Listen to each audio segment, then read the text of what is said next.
Okay, what is going on? What is going on? What is going on? I get no intro today. For whatever reason, my intro does not want to work properly. So, no intro. That's okay. It is Tech Thursday, Cleveland Terry show. We are happy to be here. So, we're just gonna get it moving. Today is one of those days where I don't have a lot to. Well, I mean, I always have a lot to talk about. You know me. I always have a lot to talk about. But I do want to kind of keep it open to any tech questions. You guys know how it works. If you have any tech questions, go ahead and put that hashtag ask uh, right in the section there, so I can see what's going on. I can sort by that. I need to move some things around because my docs are all screwed up. But neither here nor there. I hope everybody's having a fantastic Thursday. I am still I am still physically and mentally exhausted. I'm not gonna lie to you. I am I am tired, but I'm tired for a number of reasons. Okay. I've worked like a dog, day in and day out. It was Juneteenth, so if you know where that comes from, put it in the chat. And I work like a dog, day in and day out. Put in the chat if you know where that is. Put in the chat. Um, so anyway, I have been working. I know I am not the only person that is a mobile DJ. I know this. I know we all have gigs. But this particular season, King Biggs in the house. There you go. You got it. You got it. That is from a little movie called Hidden Figures, which is a great, great movie, by the way. If you have not seen it, make sure you watch it. It's a great movie. Um, if you're into that kind of thing, like black people. So I I have I've had a lot of gigs. YouTube is not receiving enough. Am I glitching? Let me know if I'm glitching. I'm seeing a little notification. YouTube is not receiving enough. What? Yep, I just had a glitch. We're gonna we're not gonna talk about anything big until my drop frames figures itself out. This happened one other time, and it seemed to freeze up a minute, and then it got better because my data looks amazing, but sometimes we're gonna open up the studio here and see what the problem is. YouTube is not receiving enough video to maintain smooth streaming. It happens. It happens. Okay. So, all right, perfect, perfect. Thanks. Great.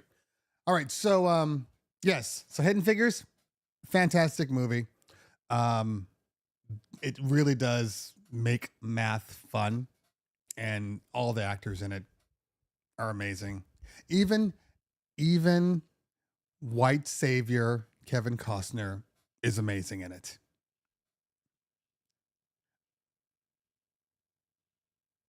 Okay, that's the ice machine. Wasn't sure. Yeah. So look, I've never been one to like. I don't focus. I'm a big movie fan, So there's always cliches in every movie. So I don't really get into that kind of stuff. If it's done well, and that's kind of my thing. If it's done well, I'm willing to overlook. You know, every movie, every this actually moves into a issue that I had with a particular client of mine, and we'll get into that. But in general, there's no such thing as a perfect anything. There's no perfect movie. My wife was saying bye.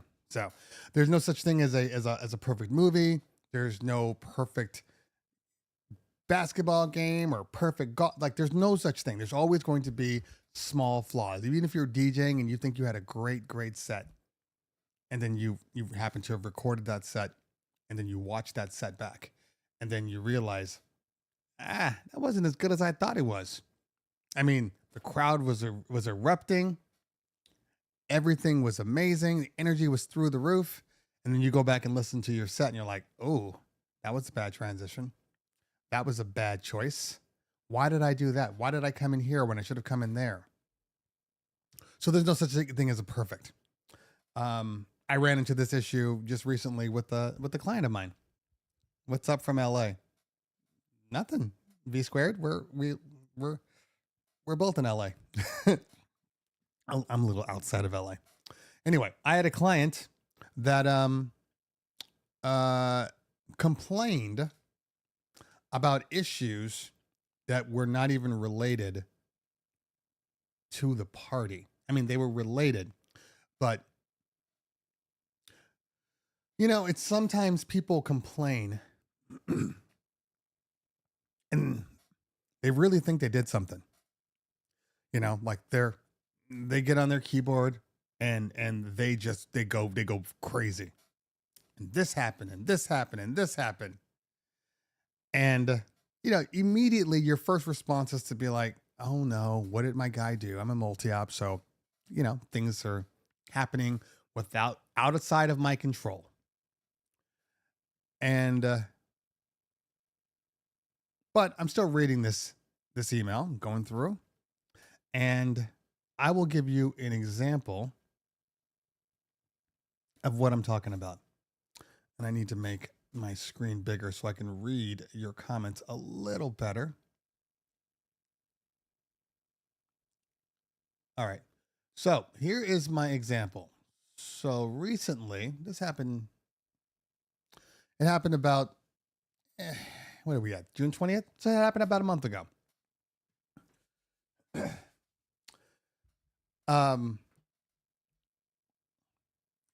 It was a one-man event. I'm not going to give too many details because I don't want it coming back. One-man event at a hotel. Call time was the scheduled party was from 6 to 10 p.m. It was supposed to be a very, very easy, low maintenance event. We were mostly playing kind of background music. The people weren't expected to dance or anything. It was more like dinner, speeches, background music, and then video montage, and then go home. So not a big deal. So with the 6 p.m. start time, the DJ is expected to be there about 2 hours before. That's our window, about 2 hours before. So the DJ arrives. It's a hotel. So you know how this works. I don't even have to tell you guys when I say it's a hotel, what I mean. But I will, because for the people in the back that are not as experienced, with the hotel, typically speaking, you're not going to get to the room for like 30 minutes. You got to go through the loading dock, and you got to check in with security, and you got to run through all the stuff. And by the time you get everything in there, it's going to take a minute, right? But super small setup, wasn't a big deal. Anyway, so he gets everything going out, gets everything in there. He arrives in the room with everything. I guess all of it, 4:30. Plenty of time.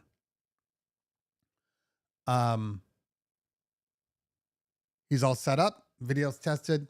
By 6 o'clock, the music's playing for them. They go right into dinner. So they go right into dinner. Then he grabs some food while the background music is playing. There's obviously no seats for him, no tables or anything. So he's like right outside the door, just eating for like, 10 minutes. So I'm going to stop right there, and I'm going to go back now. So the client basically wrote, hey, I need to tell you about all the issues I had with your DJ. So I'm like, okay, well, let me hear it. And the first thing she says is that, you know, well, the DJ was supposed to be there at 4 o'clock and he arrived at 4:30. So you can imagine how frustrated I was. Anyway, um, so I'm not going to get into every detail of the event, but let's just say right there. And I said, look, um, I think there's some misunderstandings and of your contract. So let me just go down this email bullet by bullet so you can kind of see, where the confusion lies. And first thing is, the DJ is scheduled to arrive approximately 2 hours before, but it could be he could arrive, an hour and 45, an hour and 30. The whole idea is to be ready to go before the party starts, which is 6 o'clock. And based upon what I'm seeing here, uh, everything was fine, you know. So basically, there was a list of things that she was complaining about, and none of the things she was complaining about was actually warranted. And it was little things like this, like just misunderstandings. Oh, and then the party was ending at 10 o'clock. Now, in our contracts, we have a window and it says up to a certain amount of time. Like say, for instance, if it's a normal wedding or whatever, it'll be, it'll be up to 5 hours. Now, I use the term up to for a specific reason, because if you say guaranteed, now you're on the hook for making sure that you're there if the client wants you to go overtime or whatever. Now, we still keep these options as a thing. If they booked our normal package, and let's say their party was 4 hours, right? And then at the 4 hour mark, they were like, hey, people are still having a good time. Can we go? What's it going to cost to go the extra hour? I'm like, it doesn't cost anything. You paid for it. You have up to this amount of time. So we're just going to stay. No worries. It's always one of those things that confuses to this day. 17 years in the business with people that have been with us for at least, for the most part, at least 10 years, right? Hey, so this party started at 6 o'clock and it's 10 now and they want to go over. Is that overtime? No, it's not. But the party's supposed to be over at 10. You have exactly what they ordered and what we are responsible for. You know exactly what they're getting. No, it's up to 5 hours. So they have another hour. Anyway, but they have that other hour, but when the questionnaire goes out, specifically, it asks, when is your start time and when is your end time? So if they give us an end time, in this case, the end time was 10 o'clock. So at 10 o'clock, the guy starts to bring it down. Then he starts to break down. He sees the grandparents. He sees, I guess, not the grandparents, but her mother and father, her brother. He sees all of them. He says thank you. They all say thank you to him. They say you do a great job. He keeps coming back because he's got equipment. So he's going back and forth. The client says he just left. He just left without talking to me at all. And it's one of those things where you have to, first off, you have to trust. You have to know who your employee is and know what they're capable of. And there's things that we have in place, like the Serato playlist. Like, we know when you start playing music. It says it right on the playlist. Started playing music at 5:45. Right there. Well, the DJ didn't play the songs I requested. Well, look, on the list here, I can see that he played this song that you wanted at 8:46. He played it till 8:49. And your other song was at 9:23. And, he didn't play any of the stuff we asked for. When I'm looking at the list, here, let me provide it to you. It looks like he played all the stuff on your playlist. It wasn't in the order you requested, but he played all the stuff on your list. So there's a small amount of protection that I'm going to do for my guys and girls. Okay. I'm always going to have their back, especially for the ones. Look, we all know the ones that are amazing, and we know the ones that you gotta follow back on a little bit. We know this. Okay. This isn't secret. Not every employee is built the same. And some employees are absolutely better than others. Some employees, they'll call me and they'll say, yeah, he gave me attitude and he did this. And I'm just like, who? This guy? This little mouse? I'm sorry. I don't believe you. You know, and of course, like I'll give them the opportunity. I'll ask my person, hey, what happened if they had more people with them? What happened? They all give us reviews at the end of the night anyway, so we can have firepower on a Monday if people do call back. So, needless to say, after all of her bullet points, after I replied to everything, bullet point by bullet point, and what I said coming around full circle was, look, you know, the things that you complained about, it appears to me that he resolved within like seconds. And to me, that's the mark of a DJ, of a good DJ. You know, there was a little problem. He worked it out, got it fixed as soon as possible. And because there are no such thing as perfect events, you're going to run into this. So the DJ responded and reacted and worked appropriately. He did his job. I did not get a response after that. No complaints, nothing. Because what can you say? What can you say when you complain about something like the person didn't arrive when I expected them to? I have had this conversation with planners, with clients. I've said the same thing. Uh, we are not contracted to actually work until the signed contract time. So if your party starts at 6 o'clock and it goes until 10, and we don't arrive until 5:48, that absolutely sucks, right? And it's totally unprofessional. And it's going to frustrate people and make people concerned. But legally, as long as that music is playing by 6 o'clock, legally and contractually, there's absolutely nothing that they can really complain about. Yes, you gave them a heart attack. I get it. I agree. That's why we don't get there 5 or 10 minutes before the event. It's not just for them. It's also for us to make sure we are prepared. But if somebody gets there, you know, if traffic is bad and they get there an hour before, you know, it's your complaining is irrelevant. They're going to be set up in and more than enough time. So I don't even hear your complaints right now, you know. But we typically do too. And if it's for something that's a little farther away, like if we're doing, because we're out in like San Fernando Valley, but we do Orange County and San Diego. For those, we always add on an extra hour or two, you know, and it's one of those things where like my crew would be like, oh, why are we here so early? Why are we here so early? This sucks, man. You know, I could have slept in. I could have did this. I could have did that. It's like, because we don't know what the traffic's going to be like, and we can't assume that everything's going to go according to plan. So we have you there an hour early, because an hour earlier than normal, because you guys are typically right on time or a little late. So we can't trust that. And you're getting paid for the extended time anyway. So shut up. like I'm over, like I get over people who just complain and complain. There's a lot of complainers nowadays. This new generation of workers complain a lot. And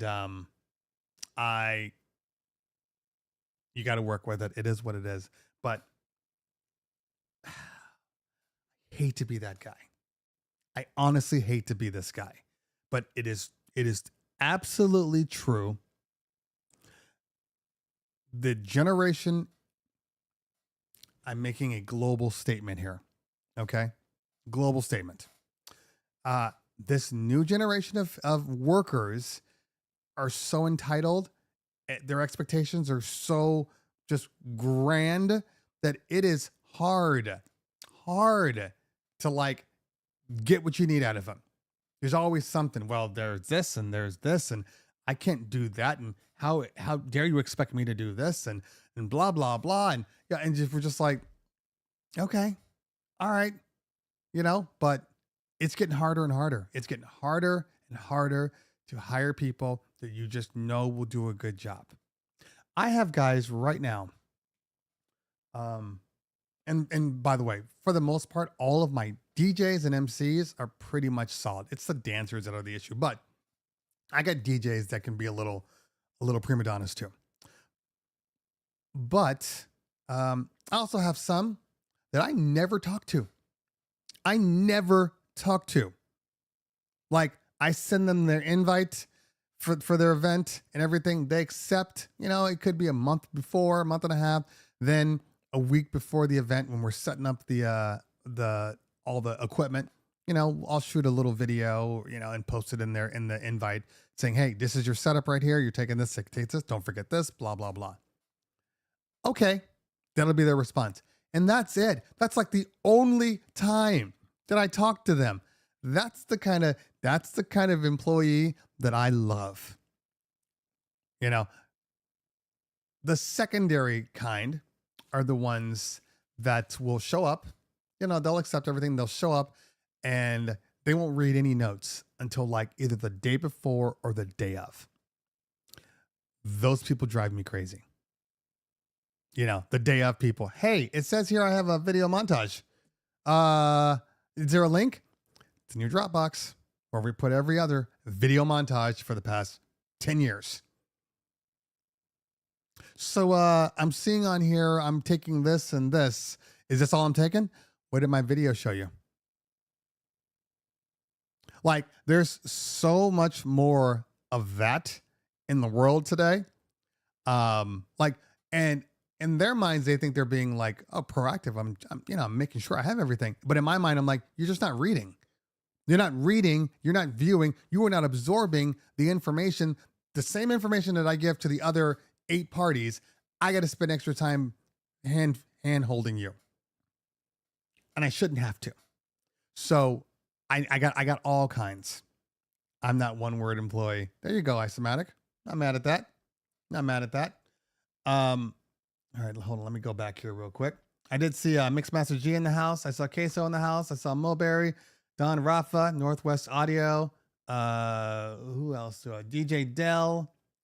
Philip Tan in the building. Logistical Styles. Lee Malcolm. Mac Joseph in the house. Ed Lova. Angelo. King Pigs. B Squared. Thanks for hanging out today. Appreciate y'all. J Skills. So right before this show, I had a conversation with DJ Queso. Queso's in the building right here. And Queso has poor timing. It is just what it is. It's how he rolls. He's got poor timing. So like 20 minutes from 10:30 when the show starts, and I'm going to get my food. I'm going to eat a little bit beforehand. I get a text from Queso. Hey, you got a time to have a quick chat before your show? Now, normally that's a no. I want to get my mind right. I want to get in here. I want to be prepared as I can be.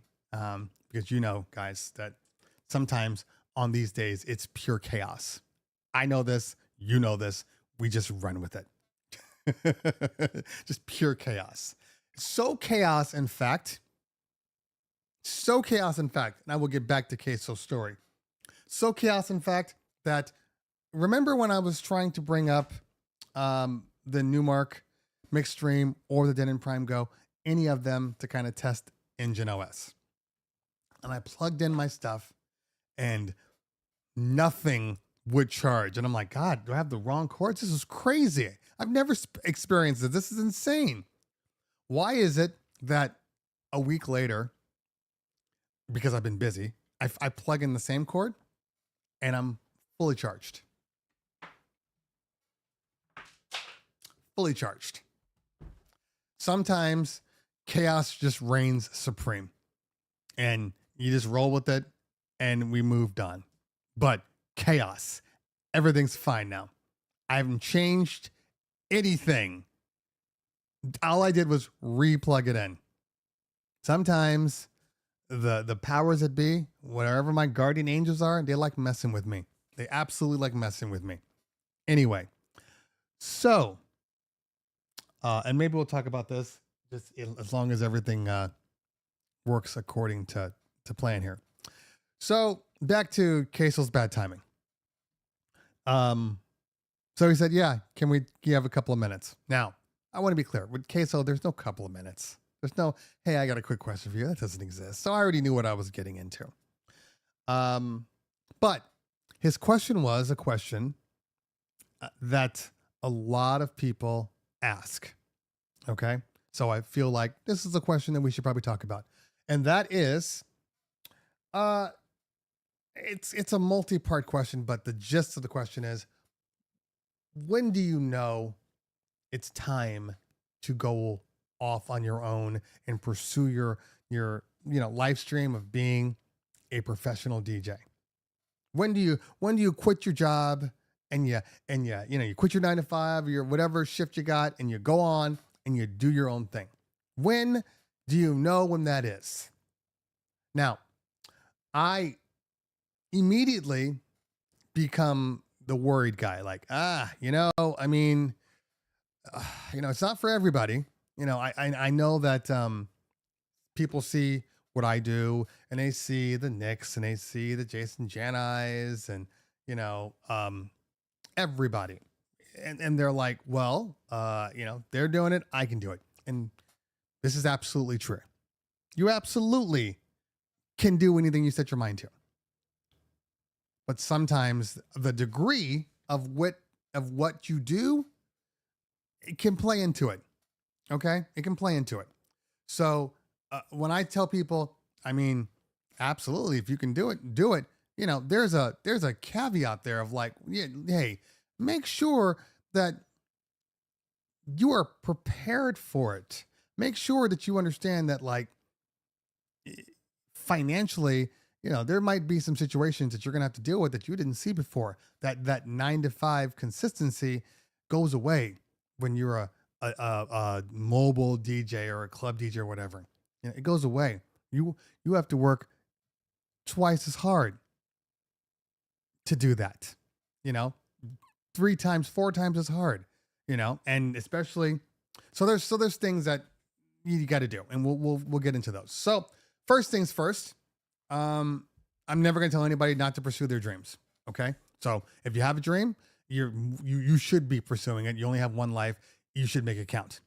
However, you need to make it count in a way that makes sense for you or if you have a family, and what your situation is. So you guys know my story. I'll briefly say when I started up the DJ company, I worked a full-time 9 to 5. Okay.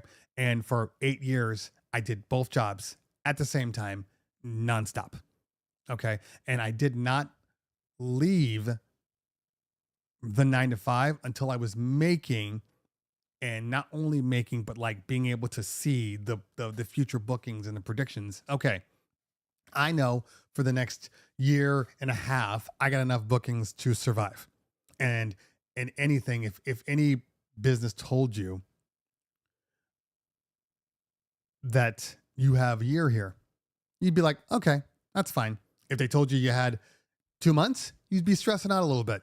But if they were like, you know what, at a year and a half from now, we're gonna let you go. We're gonna change the business and lay off everybody. Like, you'd be like, okay, I got a year and a half to make that happen. And meanwhile, that the effort you're putting in is multiplying on average the work you put in. So that the work you're putting in is coming back to you. Unlike working for the man, where anything you do, doesn't change anything. Travis Davis says, have a year's worth of expenses saved at least before leaving the 9 to 5 to pursue your dream. That's exceptionally optimistic. And I agree, have as much money as possible, but sometimes, sometimes it's not possible. Like, for instance, like what I was saying, I made sure that I was making the same amount as my current job. But I didn't have all this money saved up for it, but I had bookings. So in essence, it's the same thing. If you don't have bookings and you're out there going, I'm just going to quit my job, I'm going to become a, goat farmer.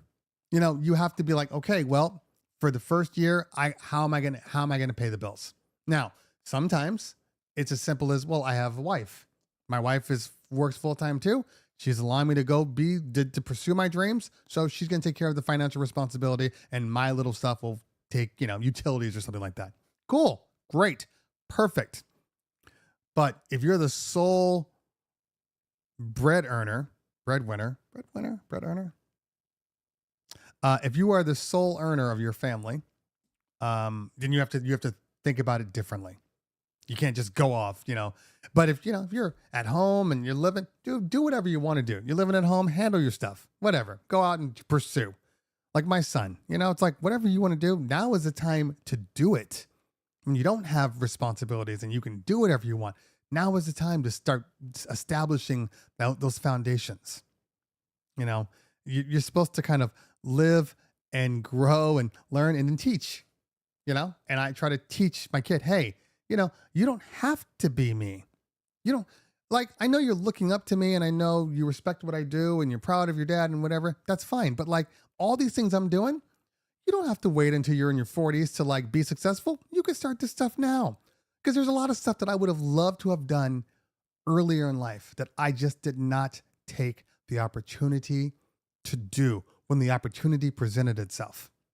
There's a lot of things that I would have loved. That in hindsight BS that we do. God, if I had known, I would have,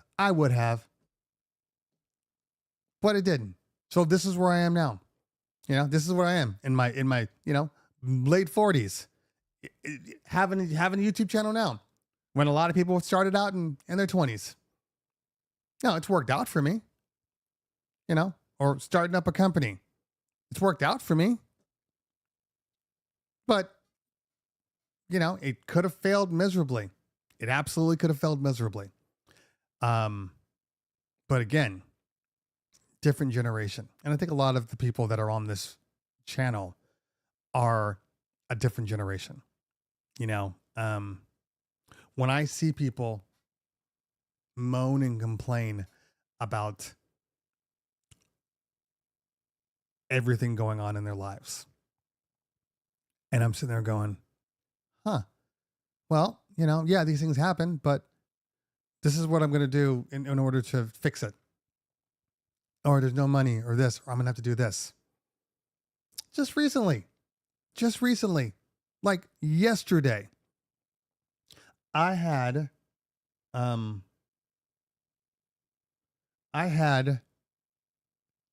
two kind of unexpected things come up. Very expensive. And we had plans, which we still do. We have plans to go to Hawaii in July. Anyway, my finances have been getting hit from all these unnecessary things or unexpected things.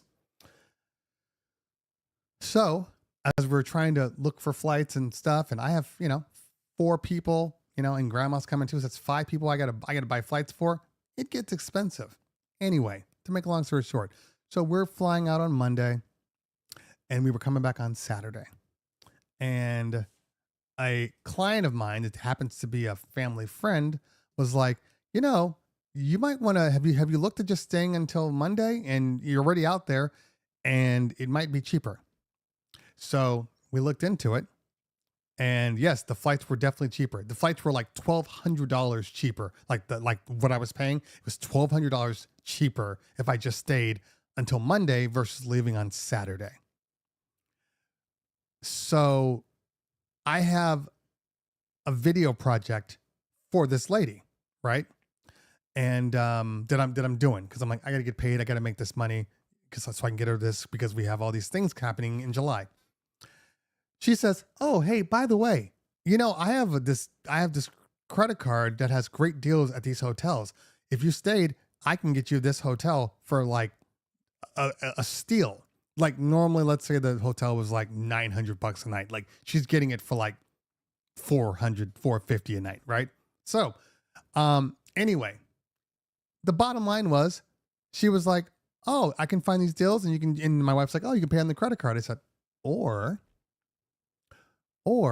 which she's probably going to say, because she's a lot like me, that it'll just be a swap. The project that I have for her, we can just swap it out, and then she'll just pay it and call it a day. And she's like, well, how do you know she wants to do that? I'm like, trust me, she wants to do that. And, we're talking and setting everything up. And she's like, oh, by the way, this is pretty close. After we did all the math and everything, it's pretty close to, what I owe you for the thing. Why don't we just call it even? I'm like, told you, to my wife. So anyway, we were in a situation where there was way too much money going on. It was messing up everything. Like, from now, I got to be in Vegas next week for dance nationals. Like, a lot of money's going out. So there was a situation that we couldn't find a way out of. We did some research, found some alternatives. The situation ended up being better for us because of finding new avenues to make money. So what I'm saying here is that if you are like my generation, I have more faith in you trying to do something on your own than and I'm not even saying, like, my son is 17. I'm talking about like the 30-year-olds. The 30-year-olds think everything's entitled to them right now. Everything. And then you drop some knowledge on them and they're like, I hate you, but you're kind of right. But I hate you for being right. It is what it is. So back to Queso. So Queso wants to pursue this career of being a DJ full time. Multi-op. He's working for a multi-op right now. They're calling it an agency. It's a multi-op. So he's working for a multi-op right now, learning the ropes, all the things until he can go off on his own. So, like I said, hey, make sure that you can still handle your financial responsibilities. We're too old to be having midlife crisis. You got your family and stuff. We have to understand that. Also, leaving your job is a big deal. Now, one of his issues was that he was working the night shift. So he felt that it was taking away opportunities to DJ. And he's absolutely right. Obviously I have a guy that works night shift for us, and he's barely ever available for gigs we send to him every time. So we just stopped trying to book him. So I understand. I agree. But there's some factors in here. One factor is you go off on your own, you work for your multi-op, fine. But when you go off on your own, like legitimately, you're a one-man thing. Now everything is up to you. Your marketing, up to you. Your sales, up to you. Your contracts, your licenses, all up to you. Your insurance, all up to you. And your bookings, getting bookings, all up to you. It takes a minute.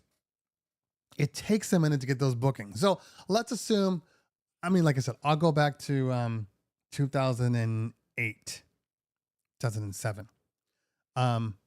Our first year of parties on our own, we did 30 parties. 30. Which, in my mind, is pretty damn impressive. All right, 30 parties. First starting out, people don't really know who you are or what you're up to. They know where you came from, but they have no idea. 30 parties.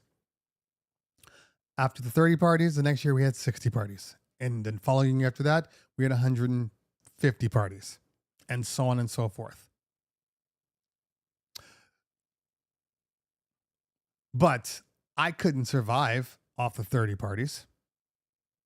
Couldn't survive off the 30 parties. I had a partner, first off, and also running a business costs money. And even though we were operating out of our garage, it still costs money. You have to, you're getting more gear, you're getting more stuff, you're getting insurance, you're getting all these things. It disappears.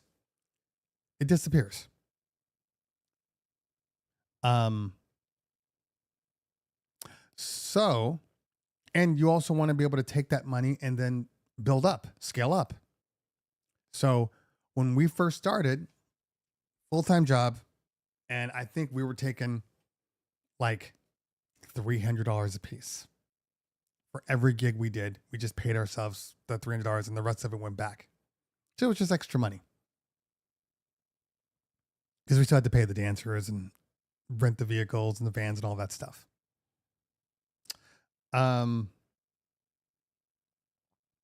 So because I had a job, it wasn't as important.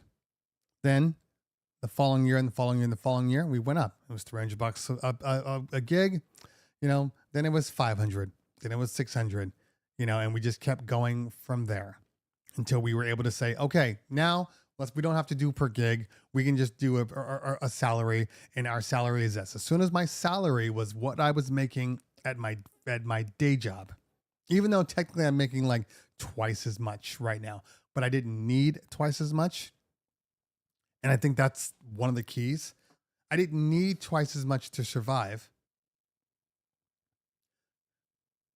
And had I stayed at that company, we would not have scaled up as quickly as we did. You get what I'm saying? So yes, I'm making, say $130,000. Okay. Let's just say that. At that point, I'm still frozen. I'm still not able to do one thing or the other effectively. Something is losing in this battle. And obviously, because I'm trying to build a company, the thing losing the battle is the company I'm working for. So they're starting to see things. I'm starting to get complaints because I can't do both effectively. So I had to leave one. Then I could put my energy into it in order to, at some point, end up making that same thing. But now I'm only doing it with one job. So you just have to know what your financial requirements are in order to go off on your own, and make sure, like, your wife, got health insurance. All of these little things are harder when you're on your own. So would I tell anybody not to pursue their dreams? No, I don't think it's right from a human perspective to tell somebody they're not capable of doing that. Even if you don't believe they're not capable, it's not really your place. And I'll explain why. When I was starting the company, and first, remember, before I started the DJ company, we were a hip hop music group. And one of my elder people that I worked with, I was talking about, oh, this is going on, this is going on. He's like, yeah, old generation. Remember, old generation all thought like this. You really do, why would you do something that you don't have that foundation, that backup? You really need to have a backup. You really need to do this and do that. The old generation, which is like the boomers and beyond, were all like, no. You don't leave a steady job to do something crazy. You don't do that. That doesn't happen. That nobody felt that way. So, but people are always telling me, oh, it's hard. You don't want to do this, blah, blah, blah, blah, blah. Had I listened to them, I would not be where I am today. So I am not the person that is kind of this all-knowing, all-seeing being that can tell you, hey, oh no, you're not good enough to do this. Because sometimes what I have found is that the people that aren't that good, when you know them, right? And you're like, you really want to do this on your own? You lack discipline, you lack hard work. Like, this is not good for you. And those same people, when their luck is down and they're at rock bottom, you see some people grow. You see some people go above and beyond. So I'm not the one to tell anybody you can't do it. Now, sometimes I'm thinking, good luck. Absolutely. But hey, man, sometimes you change. And so I have to say, try to pursue your dream. Just don't just don't quit your job and not have any fallback in the beginning. That's all I say to anybody, because I know people that are like, there's a difference between having something and going, you know what, it's time for me to leave, and not having anything going, I have a dream. I'm going to quit my job and pursue that dream. Whoa, whoa, whoa, whoa, whoa. Hold on. Why are you going to quit your job and pursue a dream? What you need to do both for the beginning. You got to do both. That's what I tell people. But let's say, like my son is a dancer. All right. He's a tap dancer. He's also a pretty great DJ too, but he's a tap dancer. That's what he's been doing since he was 4 years old. Okay. If Savion Glover sees him one day, right? And he's at school and college, whatever. And Savion's like, hey man, I have a, 9-month residency in New York. You're going to tap with me on Broadway on this show. Should you do it? If he comes to me, I'm going to say, go do it. That's an opportunity that you can't create yourself. Yeah, I know, school, whatever. You're doing this so you can pursue your dreams. And if your dream decides to take, a shift into second gear without your knowledge, you got to roll with it sometimes. And that's the only difference, let's say right now, I have a successful DJ company, but let's just say, for instance, somebody sees me on here and they're like, hey, we'd like you to do a talk show. I'm not saying that's going to happen, but let's just say, hey, we'd like you to do a talk show for us. And we're going to pay you, $500,000 a year, and your contract's for 3 or 4 years. What do you want to do? Yeah, I'm gone. Now, my company will still be around and but YouTube, gone. These Thursdays, probably gone. Maybe, who knows? But what I'm saying is, you have to look at opportunities. You have to look and you have to weigh them out and see what makes sense. My DJ company can survive without me for a few years, and that's just going to help my DJ company grow and build anyway. But all the little things that are not important, those are done. Those are done because I won't have time. I barely have time now. So you just have to, you got to check your opportunities, and you have to take them when they're there, but you also have to apply this on a global, because I know DJs right now. We had a show last week where a person was like, I haven't been getting any gigs for, 4 or 5 months. Nobody's even calling me. My phone hasn't rang. And that does happen. There's times where your phone will just be pretty quiet. I mean, there was a moment, I never got to that point where it was 4 or 5 months, but typically for us, when we hit the holidays, or we hit usually around mid-December, the phones go dark. Right now, the phones go dark. And this is how it works for my DJ company, not for everybody's. But I would assume people go dark across the board in December because nobody wants to pay the bills. Nobody wants to book anything. So they're kind of all like, I'm going to hold off on talking to my DJ. Where it got to a point where I'm like this. Hello? I'm calling myself. I'm calling myself trying to, hold on. Someone's at my door. Okay. Hold on. One moment.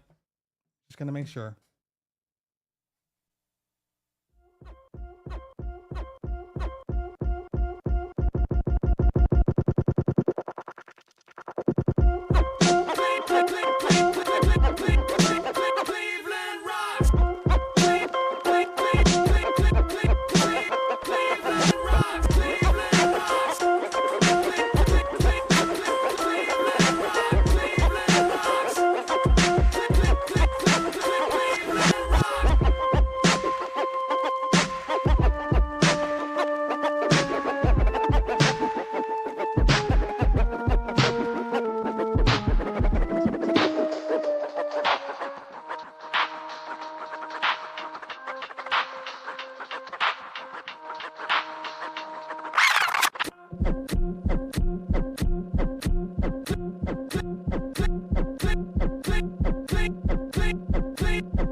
Okay. Too many things coming out. Too many gifts. Not even gifts, packages. My wife's a shopper. She's like, I don't buy anything. I'm like, how come there's a box every day? Like, I used to get boxes all the time, but I started telling people no more for reviews, which is actually kind of limiting me, but it is what it is. I don't want to do um I don't want to do BS reviews. I just don't want to waste my time doing it. So I'm trying to figure out a way to get the numbers I need to make it worthwhile. That's the key. Because a lot of these things are from people that nobody knows about, so nobody's gonna watch those videos. Those things aren't searchable, So it's a waste of my time and it's a waste of their time. But I think I have an idea. I think I have an idea that's gonna work. I can't do like uh, who did this? Barr did this. Yeah, he he was running into the same thing. Burnout is a thing, guys. By the way, burnout is a real thing with the social media and the YouTubes and everything. It's a real thing. He would take all of his things. He had a video called Mail Time, and then he would do all the reviews. And for the longest time, companies they didn't want you to do that. No, we want a dedicated video. I'm like, I'm not doing a dedicated video for your $65 adapter. That's stupid. That is very, very stupid. I'm not doing that. So no, don't send me your product because it doesn't make any sense for me.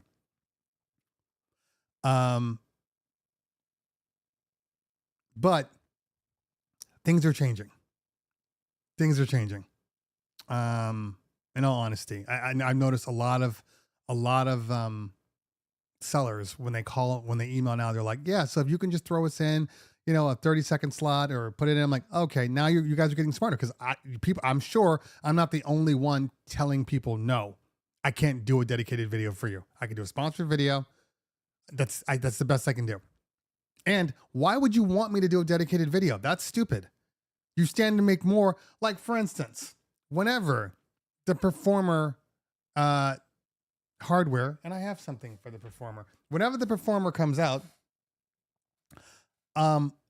those videos are going to do huge numbers. Guaranteed. All I have to do is do a quality review. And even then, trust me, there's going to be some reviews that aren't really good. But they're still going to get the numbers because people just want information. They want to know as much as they can about this before they decide to make their purchase. And I always tell people, hey, if you got something that you really want to get out there and you want to do a paid sponsorship, these are the things. I've had a couple of businesses that just were like, no, we don't want it. I'm like, you guys are dumb.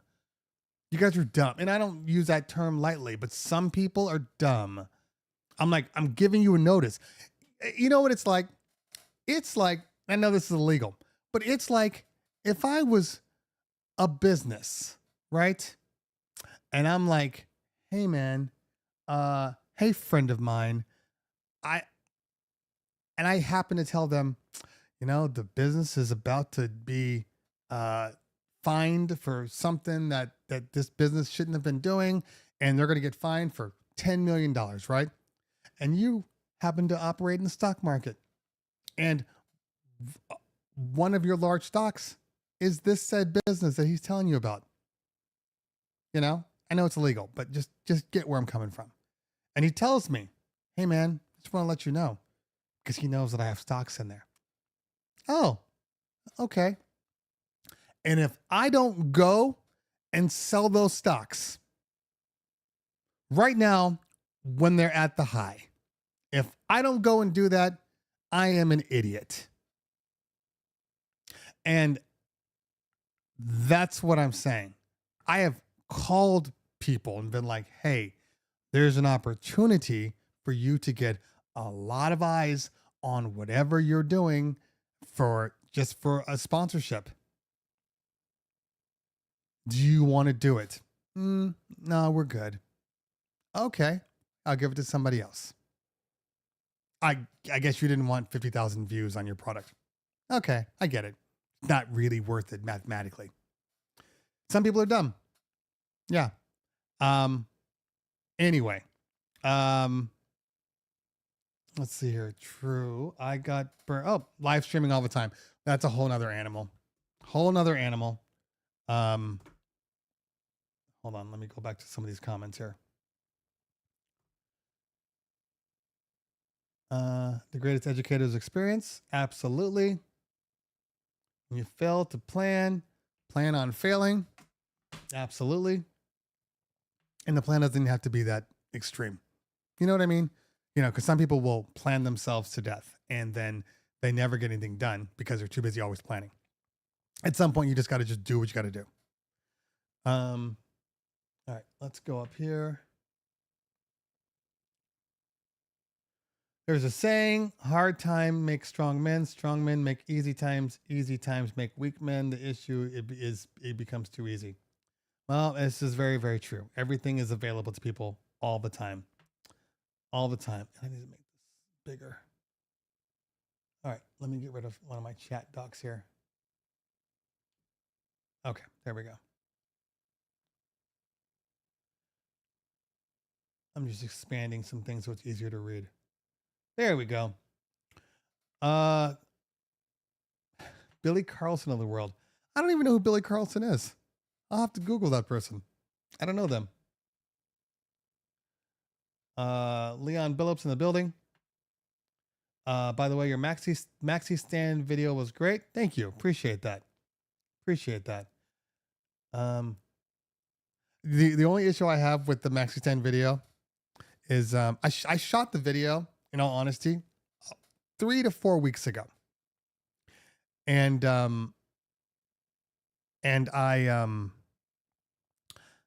there was just some glitches that I didn't notice when I shot the video. And there was a couple of things I said, like I said brackets instead of angle.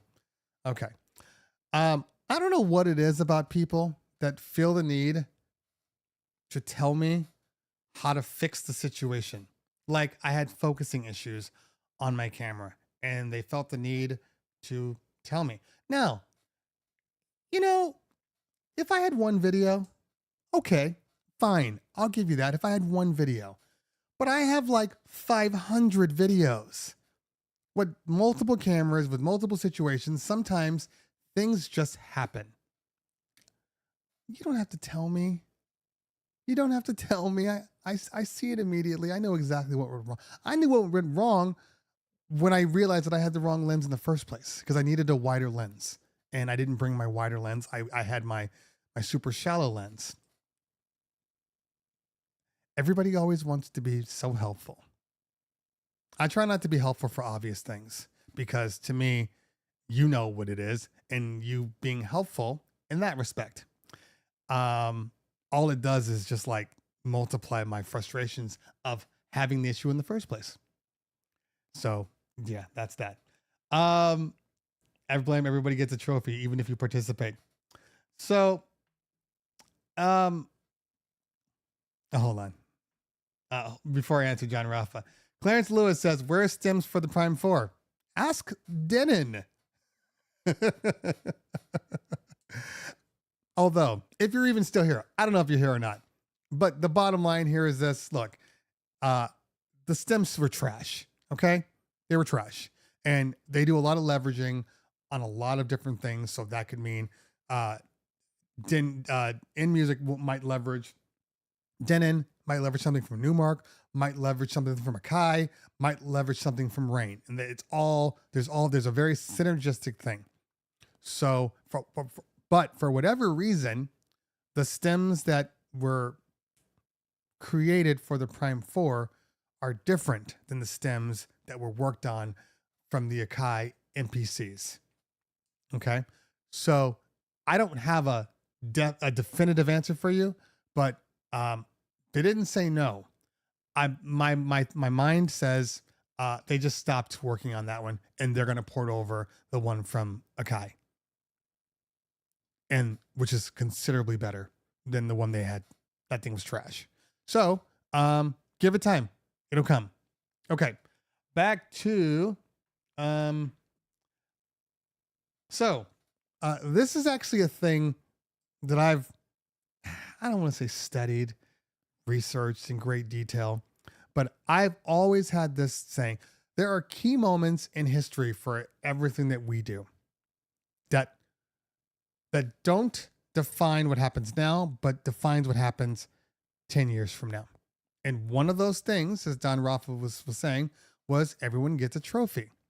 That everyone gets a trophy thing led to a lot of these people the way they are. But everyone gets a trophy opens up the entitlement. What do you mean? My coach and my parents say I'm great. That entitlement. When somebody tells you no, I tell my wife all the time, just tell them no. Tell the kids no. Why? We can do it. Tell the kids no. My knee-jerk reaction is no. And then I figure out if we can do it or not. Why do I tell them no? Because they need to hear it. And they need to hear it sooner than later. They need to feel rejection. Everybody, but specifically your kids. They need to know that not every time they do something, the outcome is going to be what they expected. My kids have been in dance since they were, like I said, both of them since they were like 3 to 5 years old. And you don't always win. And you don't always score high. And when you don't score high, you can't be like, the judges just don't like me. They're this and that. Because you get your notes back. And your notes will tell you exactly where you were failing. And then you work on those and you correct those. For the longest time, my daughter was all about they don't like me. They don't this, they don't that, they don't that. I'm like, no, you just need to work harder. Why do you say that, Dad? Because you need to work harder. I do work hard. You don't work hard enough. I guarantee you, if you work harder, you'll see better results. And another thing that we did was we stopped her from trying to be. This is a parental choice, okay?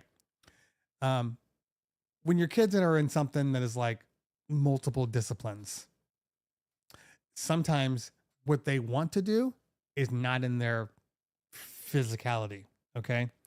What I mean by that is my daughter, she's a tapper, she's contemporary, she's ballet, she's lyrical. Anyway, a lot of her friends were like lyrical people, and that's this BS, whatever. Anyway, she wasn't strong at that. She never was. She wasn't comfortable. You could see it on her face. Everything she did was hesitant, and we saw it. And my wife's like, well, she really loves lyrical. I'm like, that's fine. She can love it. She shouldn't be competing with it. It's not natural for her. So I kept telling her, when I see you do this kind of dancing, you come alive. You're bright. You look like you're having a good time. And that translates to the judges. They see you. And then even though they're still focused on your act, the details of what you're doing,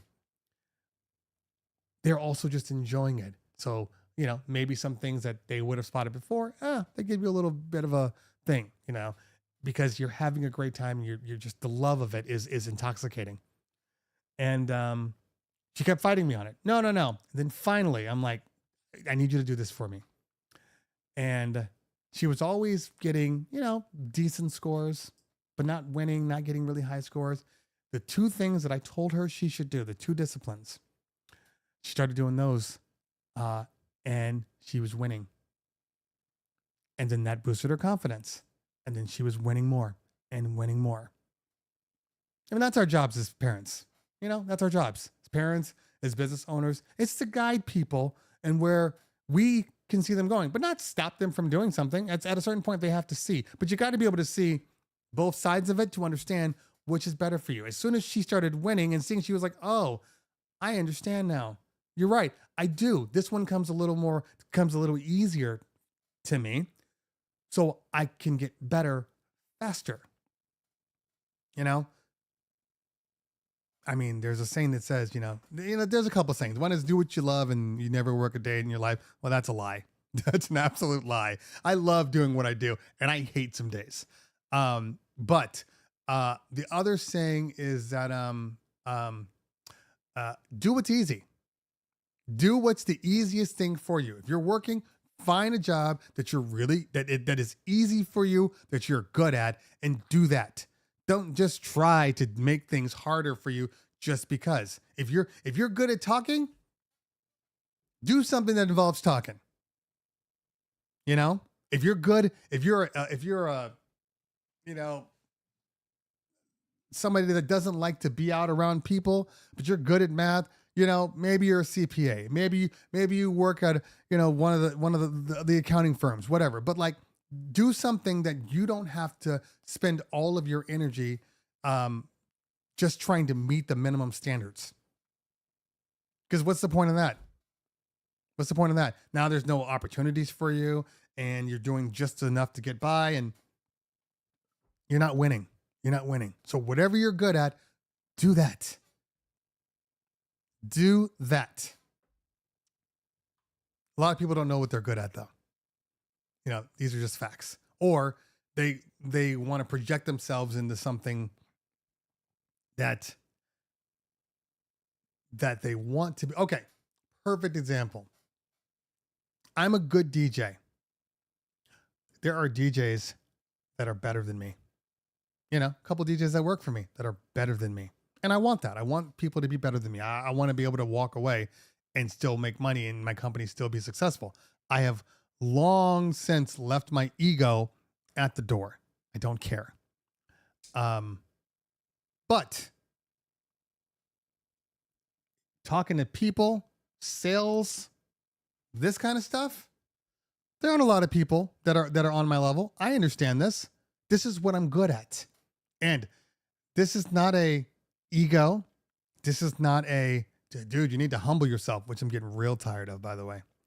This is a reality check of, I know what I'm good at and I know what I'm not good at. And I know when I'm, where I could use some work. I know that if I practice this, I can get this. I know these things because I'm very aware of me. So coming around full circle, anybody that wants to do anything, whether it be starting a DJ company or, you're an artist and you want to go off and pursue that, you're a photographer, you want to be a wedding photographer, any of these things, know your strengths and your weaknesses before you take the leap. Because if your weakness is follow through, if your weakness is, whatever, follow through is a perfect example. If your weakness is follow through and you want to be a salesperson or you want to book gigs for yourself, if your follow through sucks, you're not going to be booking any gigs. So either you go off on your own and you bring somebody in that can handle the follow through aspects of it. So you can keep focusing on the little things or the big things, but you got to know what your strengths and weaknesses are.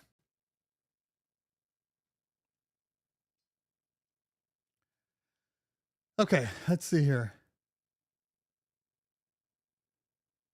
Travis Davis said, I'm not going to lie, I just turned 40 and that has me thinking if it's worth it going past it being a bedroom hobbyist DJ. So,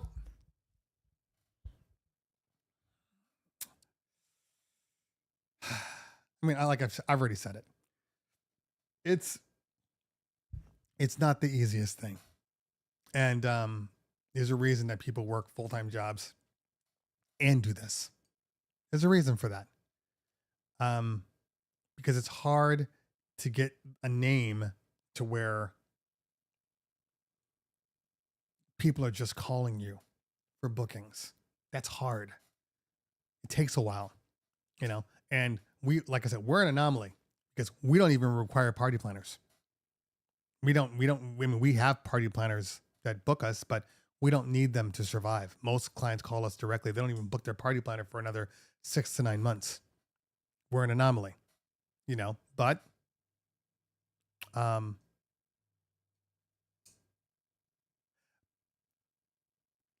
you have to know what it is you are. So, small little minute backstory. Since I was 10 years old, I worked first 10 years, not first 10 years, but at 10-year mark, I had a paper route. I wanted to buy a cycling bike, um, um, and which would have been Fuji at the time. Now you can buy Fuji's like at like Target, but at that time it was an expensive bike. It was like $700.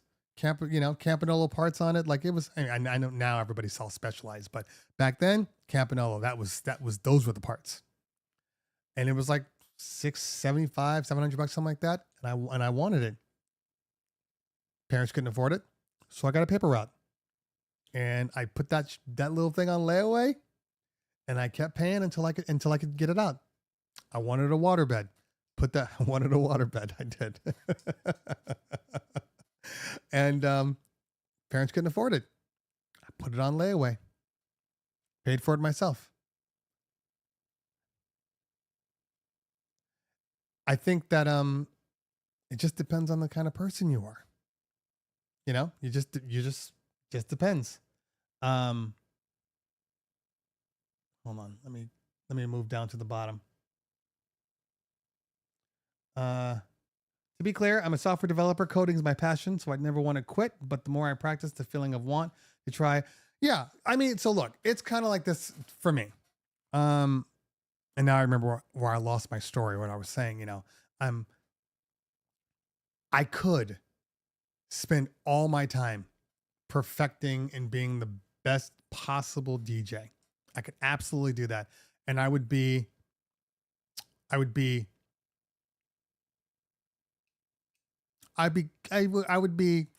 probably, I will never be the Scratch Bastards.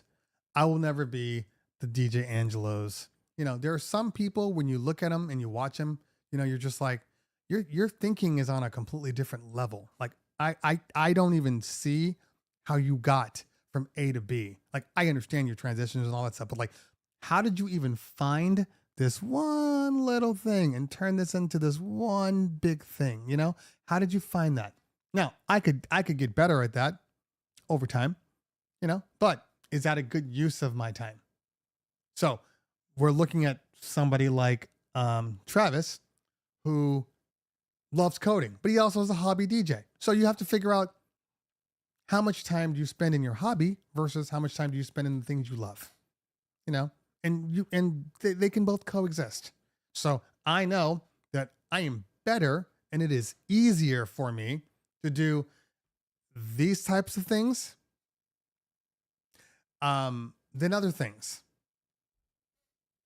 I've had people ask me, how do you shoot your videos? How do you do it? And I'm like, I turn the recorder on and then I start talking. Like, what do you mean? You don't write out your things? I'm like, not usually. It's my strength. I understand this, and it's not an ego thing. I don't know if anybody has seen the reel that I posted on IG about the food truck lady that gave me a playlist for Taylor Swift. Did you guys see that? Let me know in the chat. G Kenny in the building. What's going on, fam?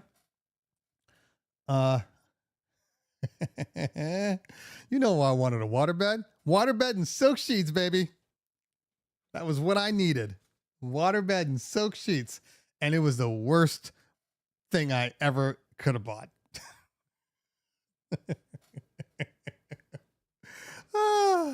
But it was fun for a moment.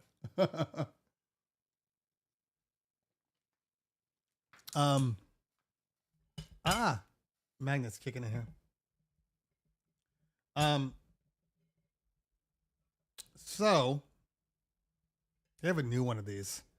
When they fix this little part right here. I think I kind of want to buy the new one. Okay.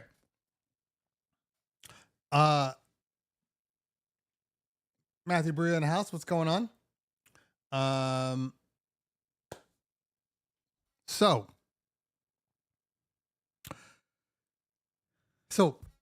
I had this party. Okay, just give you the Cliff Notes version. Had a party. It was on a Saturday.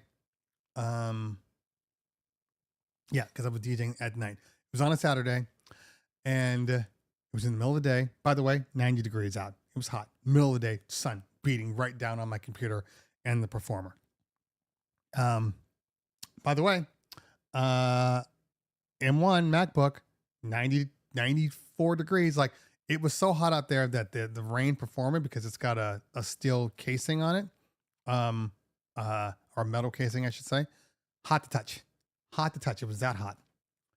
Um, so, but never had to close it, never had to hide it, never had to put it away. That's why Apple is winning. My fans were idling at, I think when it got really, really hot, I think my fans might have hit 89, maybe 91, somewhere around there. And then the fans kicked in. They were running full power the whole time. Never got above 80. M1s, baby. M1s. I don't care what anybody says. They're the most efficient computers out there. And I also think that a lot of people, one of the things that people probably should do more of is, I got to assume, I don't know, maybe Mixed Master G now knows this. Obviously, when you're plugged in to the computer, you're putting heat into the batteries. You know, that's the way electricity builds. So you're putting heat, that's then heating in the chassis. Would it make more sense if you're running in a really hot environment to only plug in your computer sparingly? Or would it make sense to charge it to full and then keep it in and then I don't know. I'm just throwing it out there. Yeah. Yeah. So anyway, back to Taylor Swift.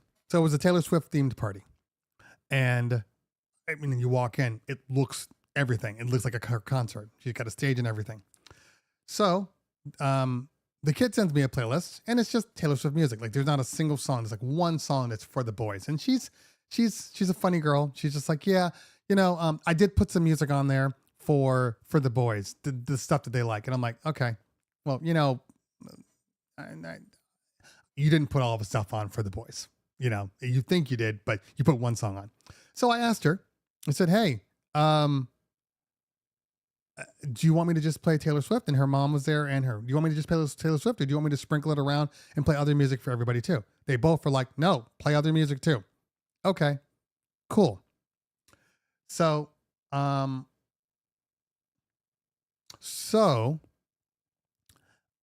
we're playing the whole time, I'm going back and forth. Some Taylor, some regular, some Taylor, some regular. Like every 3 or 4 songs was Taylor. Now, to be clear, the Taylor stuff at the Taylor Swift themed party wasn't really working, as, in all honesty, happens most of the time. It doesn't really work. Even the people that love Taylor Swift don't really dance to Taylor Swift. Still sing along, but they're not dancing to Taylor Swift because Taylor doesn't really make a lot of dance tracks. So I'm playing. The adults are on the floor, mom's on the floor, and everything. And so now I'm kind of playing more regular songs than Taylor Swift songs. She doesn't like it. So she goes to her mom, and her mom's like, hey, go back to Taylor for a little bit. And I'm like, that's fine. So I went back to Taylor, dance floor left, right? Start doing the sprinkling thing again. Everybody comes back to the floor. Now mom's like, I don't even care. Just play for the crowd. There's 150 people here. Like, let's just go. We've done enough. So we're playing. Everything's fine. This is like 2.5 hours in, maybe even 3 hours in. Yeah, because the sun was finally starting to like cool off a little bit. Some random lady I'd never seen before walks up to me. She goes, I have something for you. I'm like, okay, what do you have? And she says, oh, I have this. And it's a list of like, I don't know, 15 songs. Taylor Swift songs. These are the songs that, these are the danceable Taylor Swift songs. And I looked at her, I'm like, what? She's like, oh, I thought you'd want to know this, the dance songs. And I'm like, and I said, no, again, I don't say this in the Instagram reel because the Instagram reel is only a minute long. So I have to like truncate everything. Okay. That's the way it works. So, and I said, lady, I'm a professional DJ. Like I got it. Like it's not just Taylor Swift music we're playing today. Oh, and I said, and also you can't dance to most of Taylor Swift songs. She's like, yeah, you're right. You really can't, but I just want you to know, I'm like, thank you. And I just like turned around and like walked away and not walked away. I just turned around and went back to DJing and she walked away. But I was like, are you fucking kidding me? Like this is, and I've never had that. That's been the first time that I've ever experienced that thing. So I posted the video, the little needs more salt thing that I put at the end. That was embellishment. That was it's a real, people don't understand, people don't understand how social media works. They don't.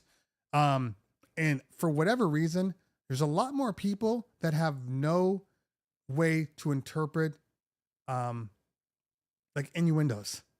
Like they're just, everything's right there, straight. 1, 2, 3, 4, 5, not 1, 5, 3, 2. You know what I mean? Like people they don't understand that things can, so they take everything literally. And I'm just like, it's frustrating. So I posted that video. It actually blew up. Like blew up fast. I did not expect it to do the numbers that it did. I just thought it was a funny little story. And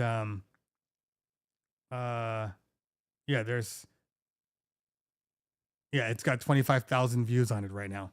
And it's been shared 680 times. So it's been doing like insane numbers. But like I said before, every time you post something, the first few batches of people are people that follow you. So they're going to understand you and appreciate you, laugh with you.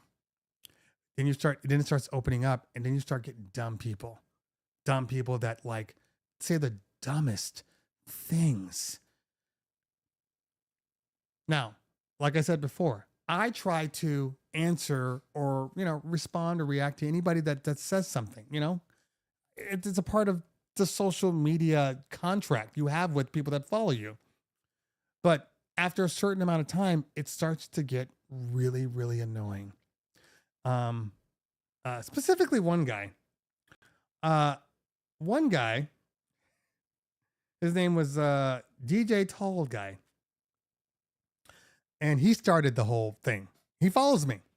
I don't know why he follows me. I looked at every one of his things. There's not a single thing that has ever been positive about anything that I've ever done. I don't know why he follows me. I have no idea. But here's the comment. I would have welcomed the list. That's just me. Sometimes as DJs, we have to check our egos and swallow our pride. Shut the fuck up. I'm so tired of hearing people say this kind of stuff. I'm so tired of it. Just my opinion, not asking anyone to agree or disagree with me. All right. So like I said, hey, that's not what I said. That's not what I said. I said, I spoke to the client. I spoke to the client, the person that pays me. We have an understanding. Who cares what anybody else in the room says? Who cares? They're not the client. And when I tell you, there were so many people like, well, maybe the list was valuable. Maybe you should have checked it. Shut up. Nobody asked you. Nobody asked you. The client is the only one that is allowed to tell me what I should or shouldn't do. That's it. I'm really getting disappointed in the DJ community. Honestly getting disappointed because you guys have forgotten what it is you're supposed to be doing. And a lot of these people, you know what this tells me? There's this thing that people do nowadays, especially on social media, where they project their feelings onto you. So if you say something, hey, this happened to me, so I did this, and then this happened, They take what you said and then they make it like it happened to them. All right. And then they start projecting what it is that you should have done if you were them. Okay. And I'm like, but I didn't ask you. I didn't ask you for your opinion. I told you something that happened. And there's a lot of people that were projecting a very obvious truth. Okay. And that projection said, I don't know anything about kids' music. But instead of saying, you know what? I don't really know anything about kids' music. So I don't know if you're right or wrong or whatnot. They were like, you should have taken her list. Her list would probably was good. You never know. 3 songs in and they knew that you weren't playing the right stuff. Shut up. Just because you don't know doesn't mean that I don't know. And even when I'm like, yo, like, I'm legitimately a bar mitzvah DJ. I work with 12-year-olds and up 400 times a year. I think I know what works. I think that when I'm dealing with, a 10-year-old to 14-year-old that love Taylor Swift, I think I got the Taylor Swift music. But you're not there and you're not reading the crowd. So if you want to be a Spotify playlist, go be a Spotify playlist. Go. Nobody's telling you what to do, but stop telling me what to do because you are not in my league. You are not in my league. And I don't mean that with ego. And the humble yourself thing is a crock of shit. Okay? Humble yourself. Okay. Humbling is one thing. Modesty is another. I don't need to justify what it is that I do to people who aren't even in my business. And I'm talking about DJs. Okay? I would never go up to a trance DJ or a drum and bass DJ and they're doing their thing and killing and being like, I would have done this and I would have done that. I don't know the league. I don't know the situation. I got to trust that they know what they're doing. And all these people that are commenting aren't doing events that I'm doing. So when they get a booking and some party planner calls them and says, hey, I got a kids party for 14-year-olds or 15-year-olds and they're big Taylor Swift fans. First off, most of them aren't as big from a party standpoint as you'd think. And they're Taylor Swift fans. Translation, they're going, oh my God, I don't know the Taylor Swift songs. So I would welcome that list. Good for you. Welcome the list for you. But you're not the party. You're not on the party. I know what works. I absolutely know what works. I don't need to defend myself to somebody that is not on my level. I don't. And I'm getting real damn tired of people telling me to humble myself. Kick rocks. I am, in all honesty, a very humble individual. I'm a very modest individual, but I'm not stupid. I know what I can do. I know what I'm capable of. I know the success that I did for myself. No help, just me. YouTube, just me. When everybody was telling me to change my shit and do this and do that, it was just me. And I stuck to my guns. My company, just me and my partner. We're the ones that built this shit from the ground up. It's successful because of our choices, our decisions, our leadership, our training. That's not about being modest or humble or anything. That's the truth. That's the truth. So stop with your jealousy, because that's ultimately what you're saying. You're jealous. You're jealous of me. You don't like the dude doing the parties.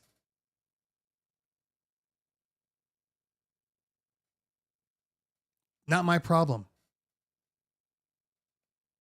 And I know for a fact I get more hate than all of my white peers. Much more hate.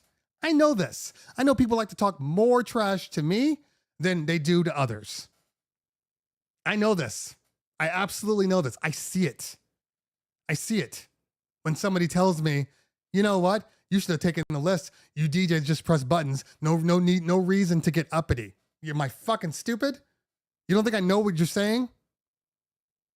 Nobody gets that. Nobody gets that. But I deal with it every damn day. I deal with all this drama every day just to give people information and to help people. But it gets to a certain point where literally I'm like, I am over trying to do shit for people. I'm over it. You know, I'm over having to explain myself. I'm over jealousy and people mad at me because I have parties and they don't. That's not my problem. It's not my problem. It had nothing to do with me. People not believing me when I tell them, oh, well, we do this. We do this. We do this many parties. No, you don't. No, you don't. I don't believe you. I don't care. Check my bank account.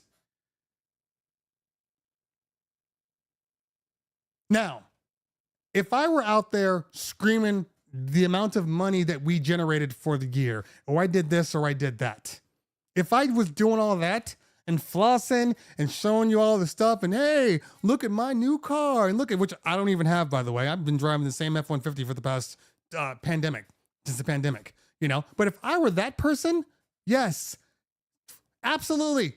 Humble yourself, check your ego, whatever, fine. Do I ever do any of that stuff? I get people saying I have ego just by me talking because I tell people facts and people don't like facts. So I have an ego. Meanwhile, Nick Spinelli can say the exact same shit as me and nobody tells him to check his ego. You get what I'm saying? So I know that there is a bar that I have to climb that is higher than my friends are. I know this. I absolutely know this. But sometimes I've had enough.